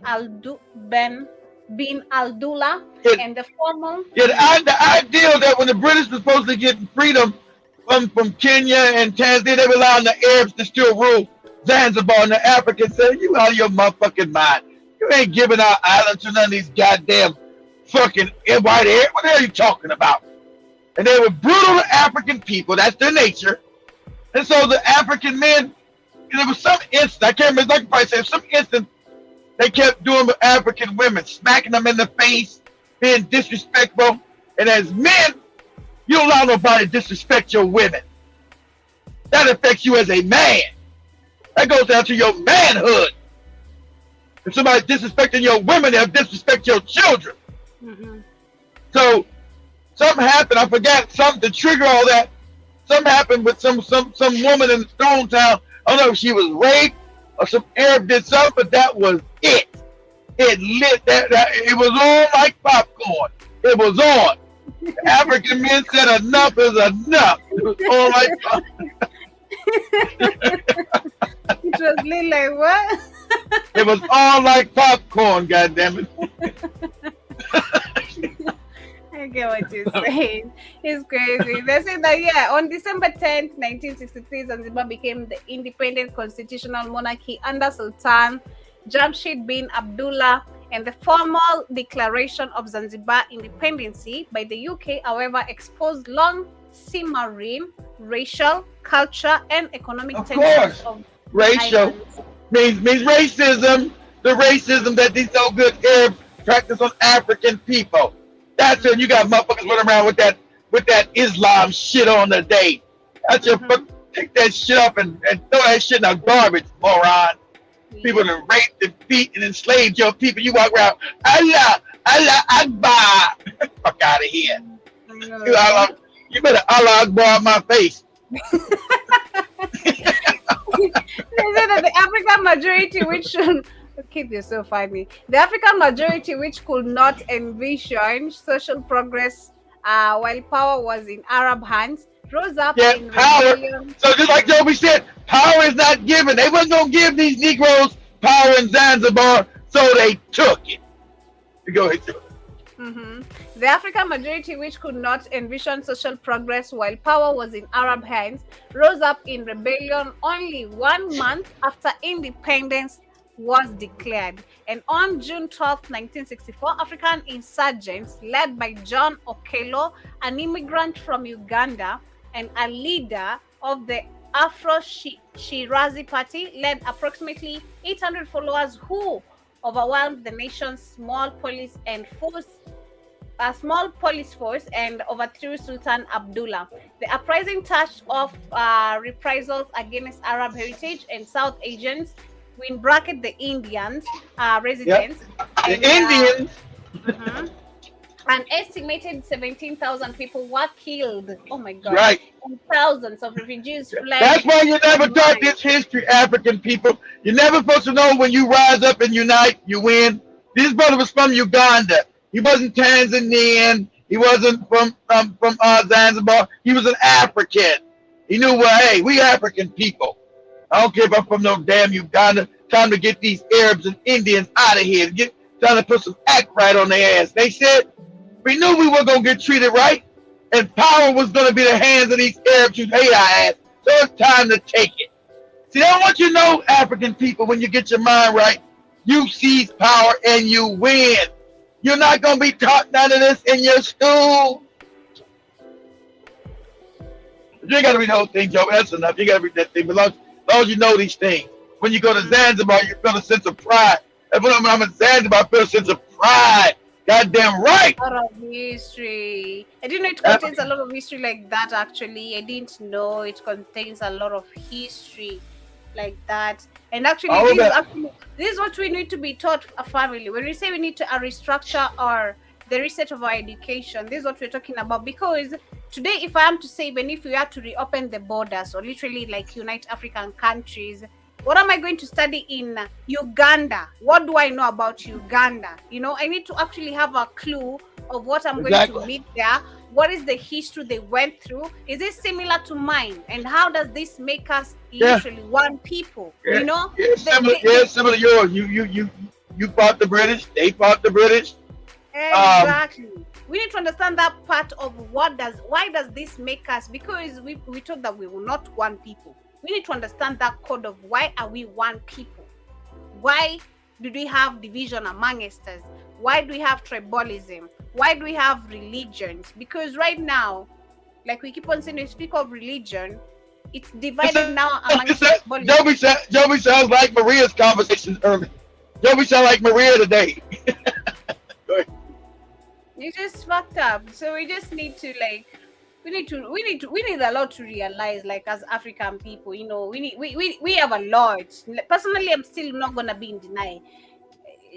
I agree with Kamlesh. Not everyone has access to information like me, but I believe we have majority of us who have access to information, but again, do not want to tap I don't think so. You know? I think you're still the rarity, Joby. Because remember, go check out. If anybody, hey, go to Blackout Fire Network Live, family, and check out Shamani and Katie in the street. Most of those guys didn't have smartphones, so they didn't have the same kind of access to the internet and information like you do. And then, okay, Joe, even if I got a smartphone, how do I know what to look up? How do I know where to start? How do I know where to go look up shit? Well, I'll speak of, it's not everyone, okay? I'd say if we have to look at the percentage, let's say 40% kid does not have phones, 60% do, okay? 60% have smartphones, Joby. 60% have smartphones. Come on. Not that many. Kid, you're not telling me you have access. You're in the village, you're shaking your ass and posting shit on TikTok, and you can't do anything and literally look up nothing. We have Negroes literally in the village who know how to do TikTok. I know. Okay. Literally, you know. So yeah, we have 60. I'm gonna give it a 60. Literally 60%, because right now, you can tell me again, Africans can save up 1 million or 3 million Kenyan shillings, what I calculated, to go pay up school fees in the UK, but you don't know this money can literally You can literally take like $500,000 or maybe even $100,000 and start a business. You don't even need much, $1 million. Like you need to, That's true. Come on, we have bunches of just ignorant people right here on purpose. On purpose. But for those who are really waking up, well, it's up to us, It's up to us to just tap into the information. All right, let's see. Let's see, Joe. It says, well, let's see. Say how many smartphones are used in Kenya right now? Let's see. What are the percentage of smartphone users in Kenya? What are the percentage of smartphone users in Kenya? Let's see if it's high as you think. 60%. I don't think it's that high, but I may be wrong. You may be right. But let's see what Google says. Shit, I'm curious. They're saying that in Kenya. Let me see. 2023. Let me see. 2023. Let's go say 2022 because that's your last year that things will be counted. This whole year's not done yet, so let's.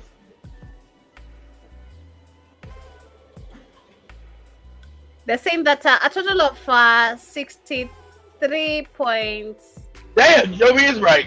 Shit, they got smartphone shit. Yeah, 63% of mobile connections were active in Kenya early 2020. Damn. Okay, that's mobile connection, but is that internet? That's just mobile connection. I don't know if that's the internet, damn it. Is that smartphone internet shit? See that? Oh, I'm out. Let me see how many mobile phones. Okay, what percentage Kenyans have smartphones? Okay, let's see this one. Yeah, so they're saying that in 2020, mobile phones penetrations among adults was 98%. Is that a smartphone, Joby? Is that just a cell phone? Is that a smartphone or just a cell phone, Joby? Okay, let's go. Yeah, I know everybody got cell phones, but they might not got a smartphone. God. With 43% of adults using the internet, 96%. Okay, it's only 43. I thought it was okay, so it's not as high as you said, Joe. It's 40. It's still high. That's still pretty high. So 43% of that is still high. I'm not gonna. That's almost 50%. That still is high as shit. So 43% of Kenyans got smartphones and got access to it. So you're right. So they got no excuse to be stupid. Yeah, exactly. Because trust me, most of the people, I think we always keep on speaking about this, and this is actually, I think, known. We're recognized by the rest of the African countries because of this. Kenya is literally number one highlighted, being so much on social media, especially on Twitter. When it comes to response, we're number one trending. When it comes to literally anything trending, Kenya is number one trending in the African continent. Kenya is always trending every single day for no goddamn reason. You're cooking ugali, you're trending. You're eating ugali, you're trending. You have no ugali, you're trending. You say in the supermarket ugali price is higher, you're trending. I mean, you saw that video I shared of that woman who screamed at the supermarket because of the ugali. And she trended, trended every single day because of just nothing. And it's just crazy. It's just super crazy. It is just crazy. So you can't tell me at this point the Africans, we do have access to information. That's what I'm trying to say. At this point, if you choose to be ignorant, it's up to you. You have it's more than I thought. It's more than I thought. So Cam, it's me and you wrong. Joby's right. Me and you are wrong. It should be more. It's really got no excuse for this kind of ignorance. Yeah. Not in Kenya, at least. Because I mean, I walk even when I walk most of the times, I'm gonna see someone looking like you see this Negro, like you don't deserve to be having a smartphone, but they have a smartphone. I look at Joby being all judgmental. Look at this nigga. He don't like he should have a smartphone. This is something that used to run in my mind every time. Like me growing up when I was a teenager, I used to look at people. I'm like, no, you don't deserve to have a smartphone because you're too dumb. You're too stupid to have a smartphone. Like, you barely know what you want to do with this phone. Like, you don't know nothing. You just want to set loud music, play played by Kanye West, Eminem. You just want to hear Eminem as a ringtone, nothing else. Literally, like so, like most of the people have smartphones here, but they do not know the use of it. So I just hope Africans are gonna tap to that intuition. It's an intuition we really need to tap into and realize what we are meant for: greatness and nothing else. Nothing else. But Joby's hilarious, boy. Joby's hilarious. Let me go to the comments very quickly before I wind up. I see Big Cheese, you're saying that Kid is right. I asked the universe to bring me a crazy girly Negro to teach me how this evil world operates. And this and then appeared Kid Newsome. Thanks, universe. We also appreciate you, Big Cheese. And also thank you for being part of the Blackout Fire Network with your crazy jokes, Shout out to the Booty Jews. Oh yeah, we love Big Cheese, man. We love that. Nothing but love for Big Cheese, boy. I swear to God, nothing but love for him. And that's why I say shout out to the Booty Jews. I wish I didn't know his damn. I missed the damn when he used to prank because he would get me. Now I know his voice. I missed when Big Cheese used to call up and prank my ass. He was so good at it. That shit used to be hilarious, man. Big Cheese would get me all fucked up. He'd call in and prank me. I'd be all messed up. Joby it used to be hilarious. Then I started recognizing his damn voice, but when he changed his voice, I said, this Big Cheese ass. But when he used to get me, man, that shit was priceless. Well, it's nothing but just love, Big Cheese. Yeah, I hope love with Big Cheese, man. Love. Yeah, I hope you take care. Juba, I see you. You're saying hi, family. Hi to you too. I hope you're doing amazing. And I see Juba is saying that 50 Shades of Cooking Oil. Please give us a break with that. Again, Big Cheese is saying that Spikes could do some major damage to White Fox pocket books in America because he could. So unassuming and innocent. Man, trust me, guys. I love Spikes. I still do imagine. Trust me, don't hate Spikes. Imagine the funny shit. I know you don't. That's your African humanity. That's your African. No, you don't. All the that bad shit he did. If I have to work with him, I actually do always consider like giving him a slot here, but I'm like, I don't know, man, because again, you can't like have someone as your boss, then employ them, you being their boss, it kind of looks like a shady and all that. Then again, he wanted me fired when I wanted nothing but just the best for all of us. Trust me, I never even knew I'm gonna become a manager. I just wanted us to literally grow as Blackout Fire. I never saw myself where I am today. I just wanted Spikes to do things correctly, but he used to get mad at me because of trying to correct things. That's the crazy part, But anyway, it's all cool. It's nothing but love, nothing but just love. It's all good, because without him, I'd not be here, being honest. If I didn't approach him, for the interview, I'd not be here today. I'd not be here. So I'm really, really grateful despite everything. And I see Juba saying that short money versus long money mentally. And Big Cheese is saying that I thought Spikes was more like Carrington from the Fresh Prince. That's shit. I found out he's more like Goldie from the movie The Mac. Whatever. The Mac. That's right. That's an old movie show. We call The Mac. Damn cool ass pimp Goldie. Goldie the pimp. Okay. Juba is saying that I refuse to answer that too. Smart for that. You're saying that you should write a book, Joby, seriously.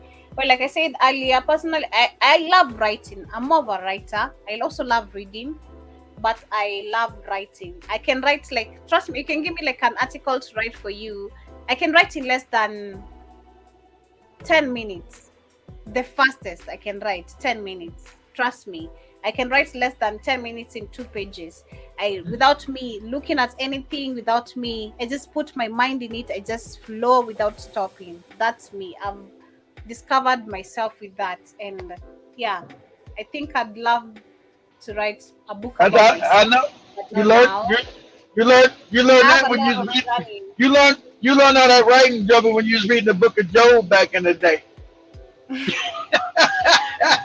Look, I still have a lot of, I still have, I have a whole lot of, how should I say? I have a big life, like a lot of journey to live.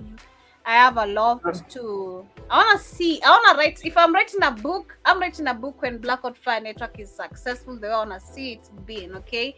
Because I wanna see me leaving a legacy right here. Like, hey, I was part of playing this journey. That was gonna It be a works. big Imagine exactly right. You have been part of it. Imagine, yeah, because as the success grows, Joby says, "What the hell is going on?"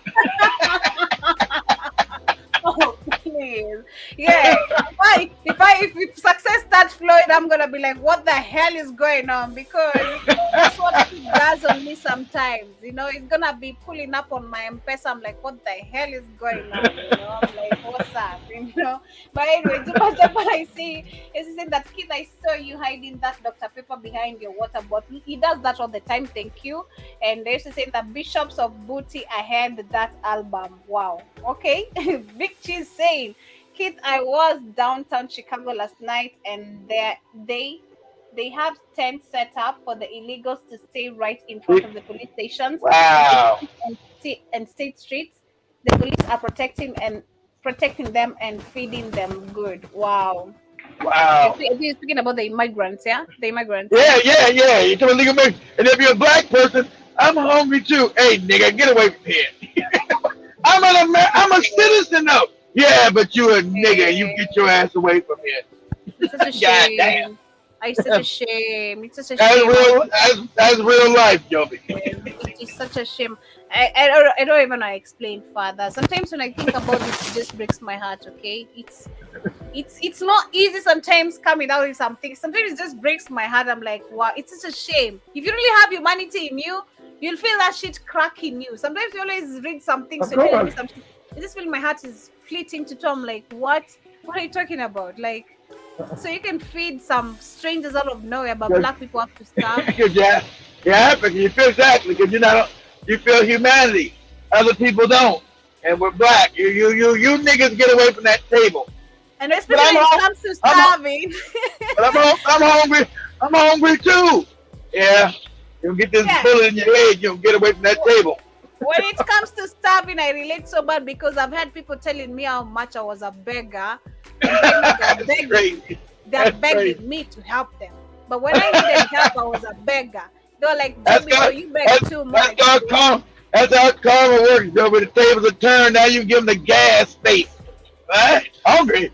And I love to see it. I love to see it. Oh my God. I'm enjoying that shit. You guys don't know. Like, I used to think saying how much he loves revenge, but I think I understand way better because I'm enjoying that. Someone told me how broke I was when I was trying to borrow them $2 because I didn't have money for food. But right now, this person is borrowing me like literally, can I get $50 to buy Pampers? Bitch, you get your baby daddy to get you a Pampers, yo.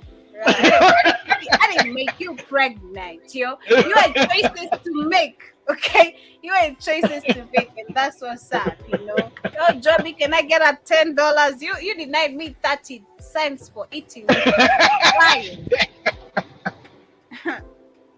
Man, it feels good stepping on people when they step down on you. All right. What that is cold-hearted. Yeah, my dad was cold-hearted. I think I related that when you pointed that comment. My dad was cold-hearted as fuck. He gives nothing a shit about nobody but himself, okay? My dad was a person who could tell you like, hey, I want you to see you take tea and ugali. I'm gonna be taking yam, sweet potatoes, and tea. And you're not telling me nothing. I'm the boss in this house. I'm the one who pays bills. You don't know how shit costs. And that's like, oh my God. Treat your children correctly, period. Yeah. That's why everybody's shocked. You see how HR and cameras is shocked to hear your story. Like, what? My God. It's still, imagine, I think I'm used to it because every time I try open up about my story, and the funny thing about me, I am not scared about talking about myself. That is one thing. And another thing is people have always tried to shut me. Joby, shut up. You're saying too much about yourself. Like you're revealing too much truth about. So what? Am I talking about you? I'm talking about Exactly. me.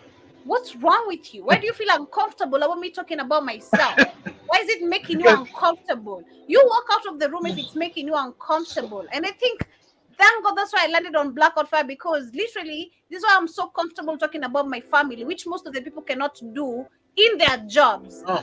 You don't know how many times I got criticized by Spikes. Even Katie, shout out to her. They were like, hey, you're talking too much about your family. I'm like, yo, it's me. What's up? It's me. You don't want to talk about your family, that's you. This is how I felt. And I want to talk about how I felt. So you pardon me if you feel like I'm talking too much. Okay? You pardon me. And I've always been real, man. So, yo, come on. Like, yo, I don't know, man. That's just it. Like, I love seeing the shit that I'm seeing today. My dad was called that a true, but I'm glad of what it has made me to being today. You know, it has molded me to a very great person. I never thought I'd be who I am today. Very strong, very emotional. That's for true. Fearless, as much as sometimes fear does come also towards me. But I think one thing I've also come to learn with fear is face it and do it. Okay, don't just feel it. Face it and do it. Feel it, feel the fear, but don't be like hold back. Do it. You know, however the results are gonna come out. It's okay, Sure. You know. Sometimes we fuck up, like Kitty told me. We fuck up. We're not perfect, you know. So just do it. You know? Do it. Well, nobody's born perfect. Nobody's perfect. Like your fake Jesus. Shit. You just had to bring that up. We're supposed to. We're supposed to. That's what experience is. We have mistakes. We learn from our mistakes. And, you know, if you don't learn mistakes, that's the problem. You learn. We're gonna fail, but don't be sad when you fail. Take it as a learning experience and move on. Yeah. Now it's funny. Like your cousin came over and saw, Joe, but you balling like this?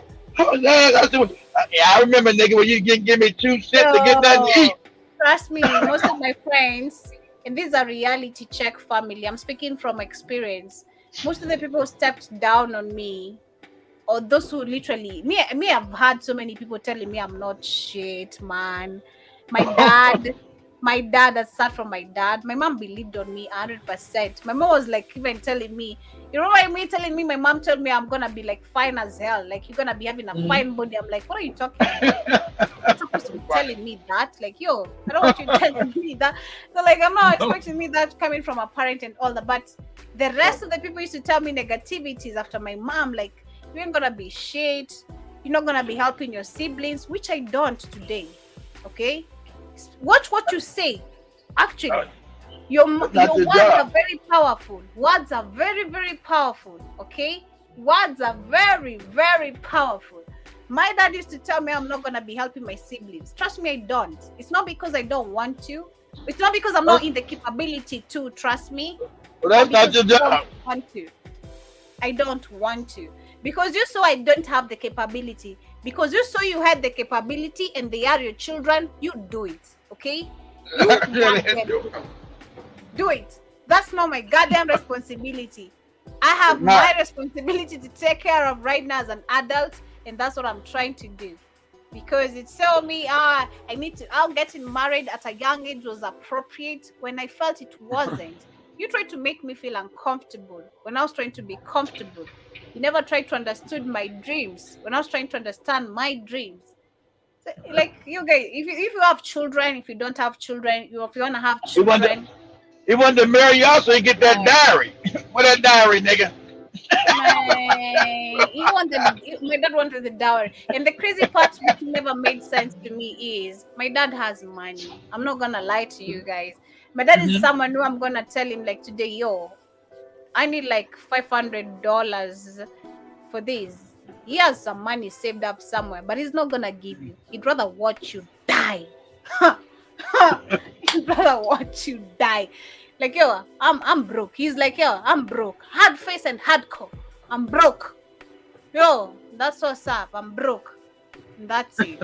And the next minute you're gonna be seeing him like, yo, Joby, I just got someone who needs to pull up a passport for you. I got this money saved up. I don't wanna go to Dubai or Qatar. Why did you get money from? Just borrowed you money a couple of days ago. You told me you don't have money. Where did money come from?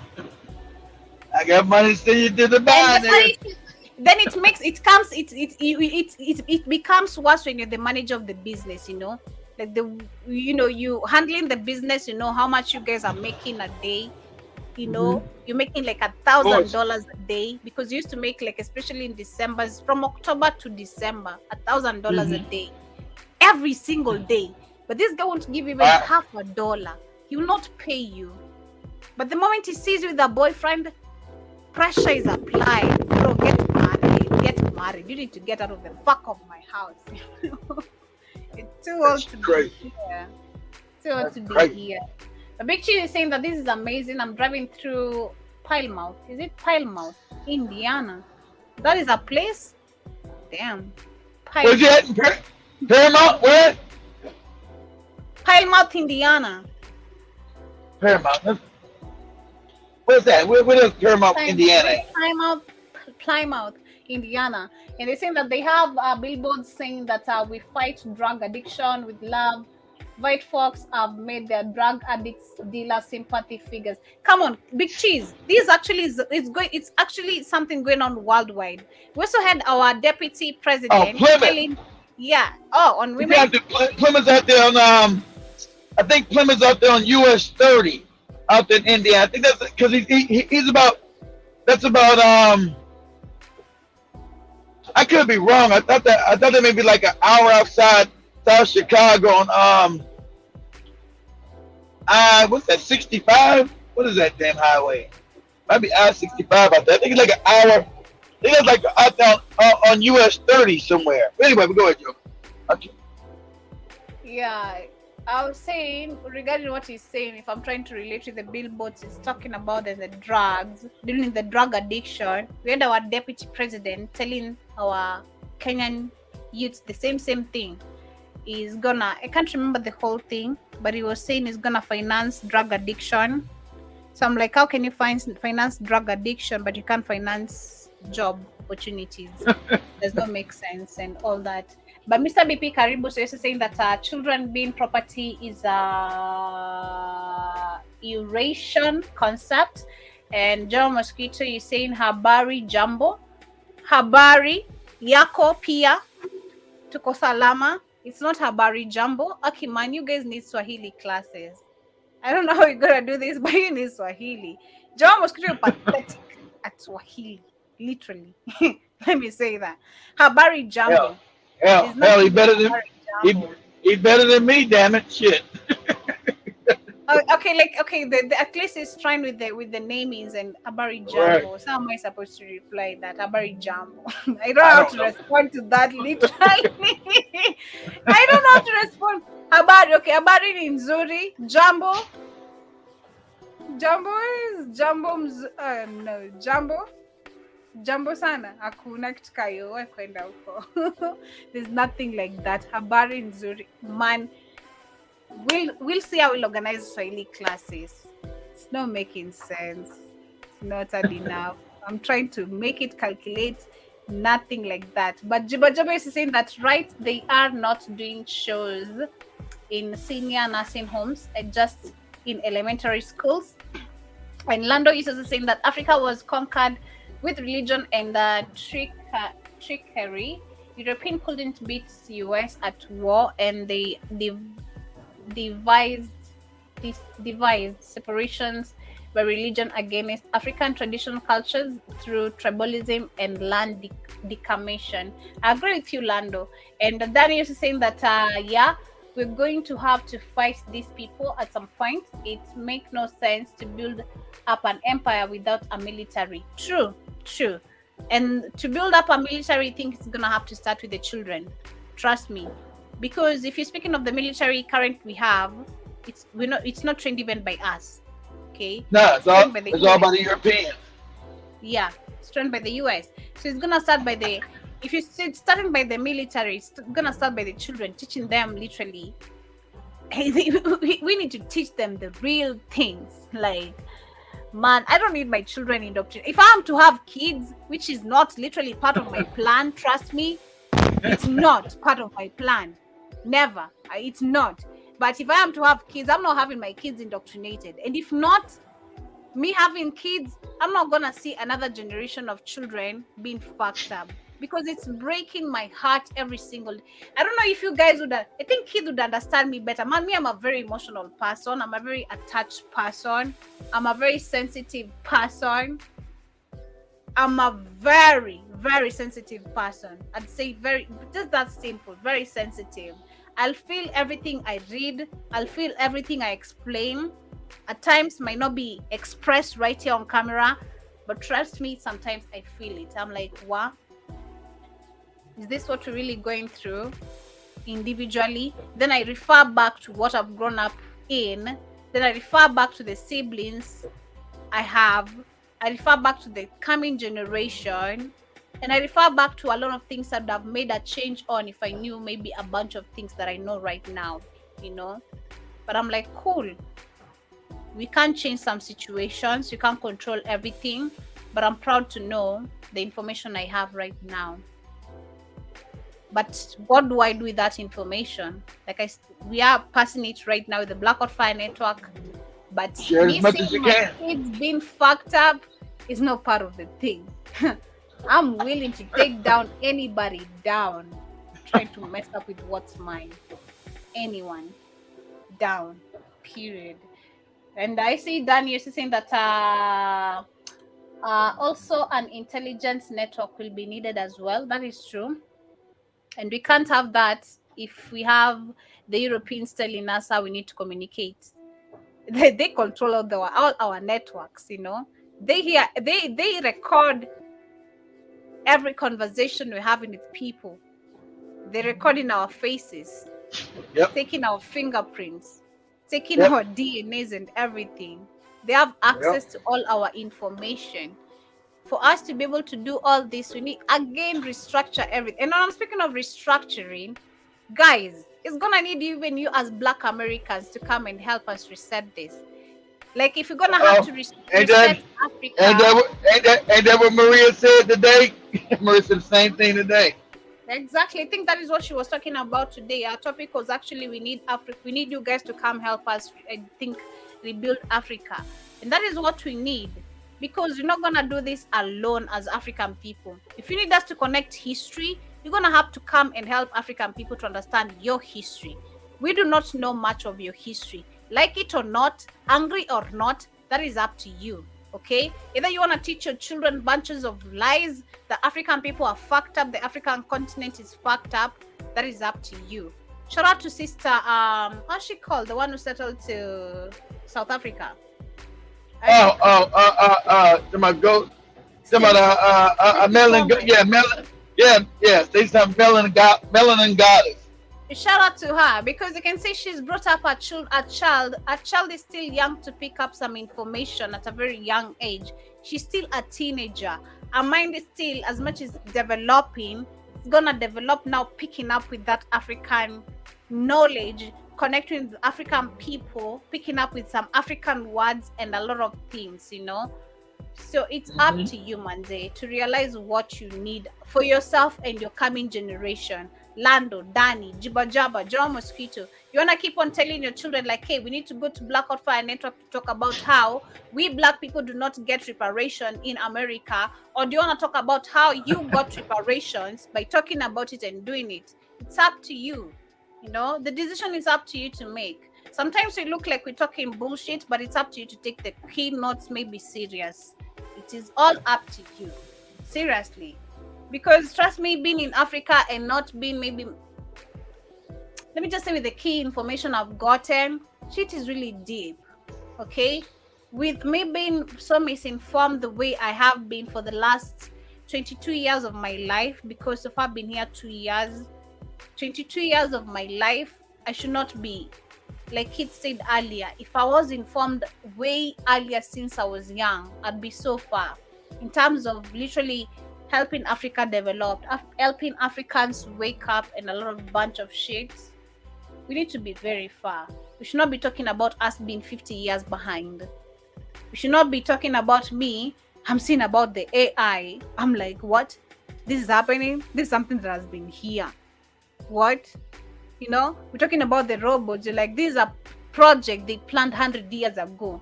Now Africans are bumping into these articles. This is the time we shook. They have been literally harvesting organs of African people, using the placentas of melanin women and all that bunch of shit to live off our energy. And we're not taught all this. I don't know, man. It's up to you. That's how simple I'll put it, okay? And you are actually the only people can help us pass this information. Because if you look at it, like I said, Africans are right now exposed to internet. Like it or not, most of these people are not damn stupid. We have grandmas being bought iPhones. Do you know how Africans people are flexing? Man, I saw someone's grandma's being bought an iPhone, and I'm like, what has a grandma got to do with an iPhone? She can't even take a selfie of herself. What does she know about even an iPhone? She barely even knows what the camera literally is. She has to face it. She knows she got an iPhone. She know that. But you know, most of these people don't even know it. And even the iPhone kit. If you take to a grandma a smartphone, they're gonna be turning the camera backwards. They don't know there's a selfie. They turn the camera backwards. They're like, jeez, yo, I'm waiting for the count. 5 minutes over, take the snap, and that's it. Like, yo, it's up to us to just make the decision as we wind up. I see Daniel saying that Jiba is saying that we are all accountable, like a beehive. Yeah, we are all accountable. Thank you. That is what Kamlesh was trying to explain earlier, and I also agree with that. But again,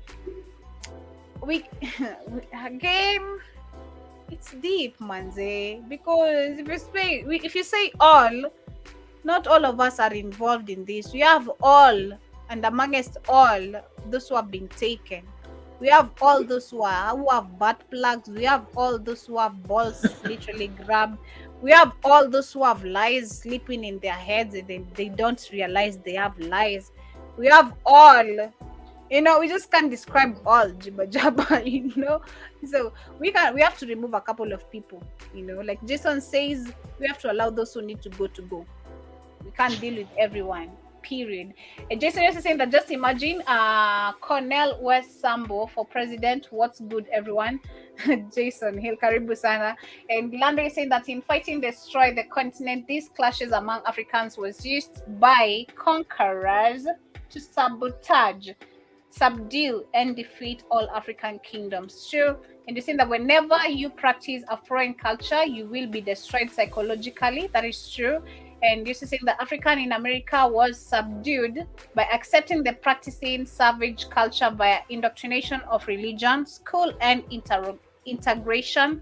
And you're saying, Jabba, that I was taught never talk down on another black person in front of others. Malicious gossip. That is true. So he said, his grandparents, Jibba was raised by his grandparents who were really good people and taught him just practical things to do. That we don't destroy other African people in front of other races of people. We don't do that. That's called being on code. We don't. If we got a problem with another African person, we take it in the back. And Joby said, "Kindly, we do it off the show, kindly." Yeah, kindly. And I said, Jabba, kindly see, kid, come on. Be better. I got that from you. You're bringing the word on my mouth. You're saying that all you have to do is create a reading list on Black Hot Fire Network and refer people to it and solve half the problem right there. Okay, create a half reading list. All right, I'll try do that. Now picking the key. I don't know, man. Am I really a good teacher? Am I really a good teacher? I don't know, man. I don't know which keywords now that I need to pick. That's the thing. Trust me, I've been thinking of how to do even the Swahili classes, but I'm like, which words do I pick? I don't know what I'm supposed to pick. That's the thing. Even if I'm to do it for 30 minutes, I don't know which words I'm to pick. That's the thing. Because if you're telling me to teach you guys Swahili, it's like you telling me start from A, B, C, D. I need to do that. By the way, easy teach people common words, and then that common words attached to harder words. You always teach people the common words and what's mostly used in society. All right. Everyday life, and then everything else. And everything else will branch out from that. All right. I think you are on WhatsApp. Kindly let me know. I think you are on WhatsApp. If you are on WhatsApp, I think I'll start doing it on every day. 5 words a day. Kindly allow me for now. 5 words a day. Yeah, just put on the WhatsApp group. Yeah, just in what they mean. 5 words a day in what they mean. If you have a question, pull it up, and I'll see. Sometimes I'm not that active on WhatsApp as well. The same, I'm really not a social media person. I only respond to messages when they're there. I only check on things when they're important. I'm really just not really a fun type of person, okay? It's not my thing, really. Like, for real. I'm here most of the times. When I'm done with doing research, I'm done. I want to sleep, I want to rest, wake up, do what's next. That's what's up. that's just basically my life. And I also see that Danny, you're saying that now if you are a nigger living in America, there is no excuse. We have plenty of ways to get access to information. Even in Africa, Danny, I'm not defending Negroes in Africa too. Come on. You're saying that we can even divide the reading categories into specific subject matters. Okay, I get you. And Juba is saying that if you smell like booty juice, you don't need a cell phone. Oh my God.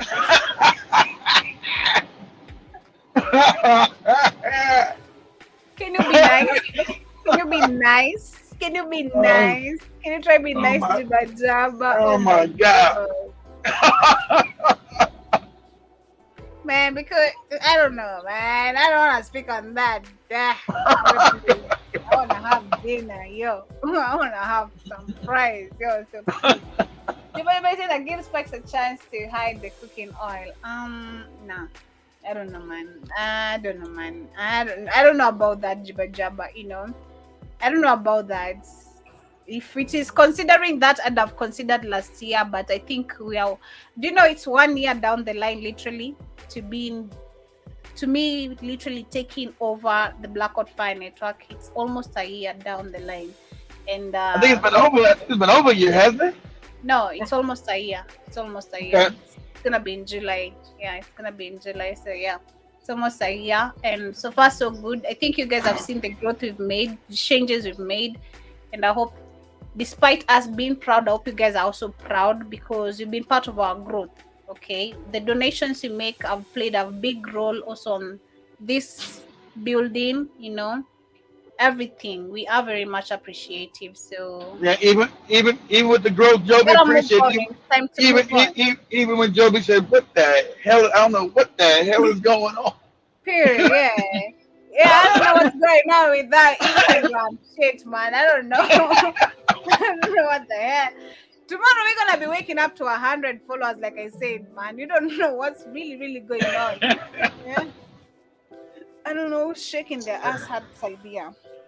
So bad, I don't know what's going on. But you say that, Joby, you are an empath. Thank you, Juba Jabba. And you're saying that, trust me, Joby, way ahead of you on that point. That's why I work so hard to build up Africa. Thank you, Danny, and I'm glad you are doing that. Just saying that you have glasses, if of course you are. You have glasses, if of course you are. Start with common, please.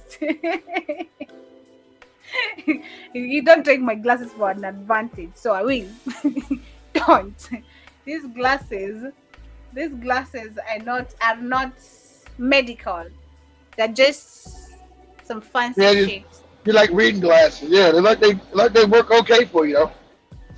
Yeah, but I like them. They look cute. I just like them. They look cute. Just like them. They just look good. Yeah. I hope they help your eyes. I hope you just ain't wearing them because they look cute. Yeah, but I do need some glasses because you can see me all over in my screen trying to read. Literally, I'm not supposed to be like this. I'm supposed to be way far reading from here. We already told you when you're gonna get ready to go. When you gonna make an eye appointment? the hospital is just literally 1 minute away from me, so it's me not trying to make the decision, but I will do that. I will do that. But anyway, family, we shall be coming to the end of today's session. Yeah, much love, family. Today's episode of the Africa Today Show. Hope you guys have enjoyed, and thank you so much for keeping it interactive. It's been simple. Actually, time rushes so quick. It just began a couple of minutes ago, man. It just already 2 hours done, just like that. Yeah. But anyway, much love, family. See you guys tomorrow, same time, same place. Stay safe. Everybody be safe. Yeah.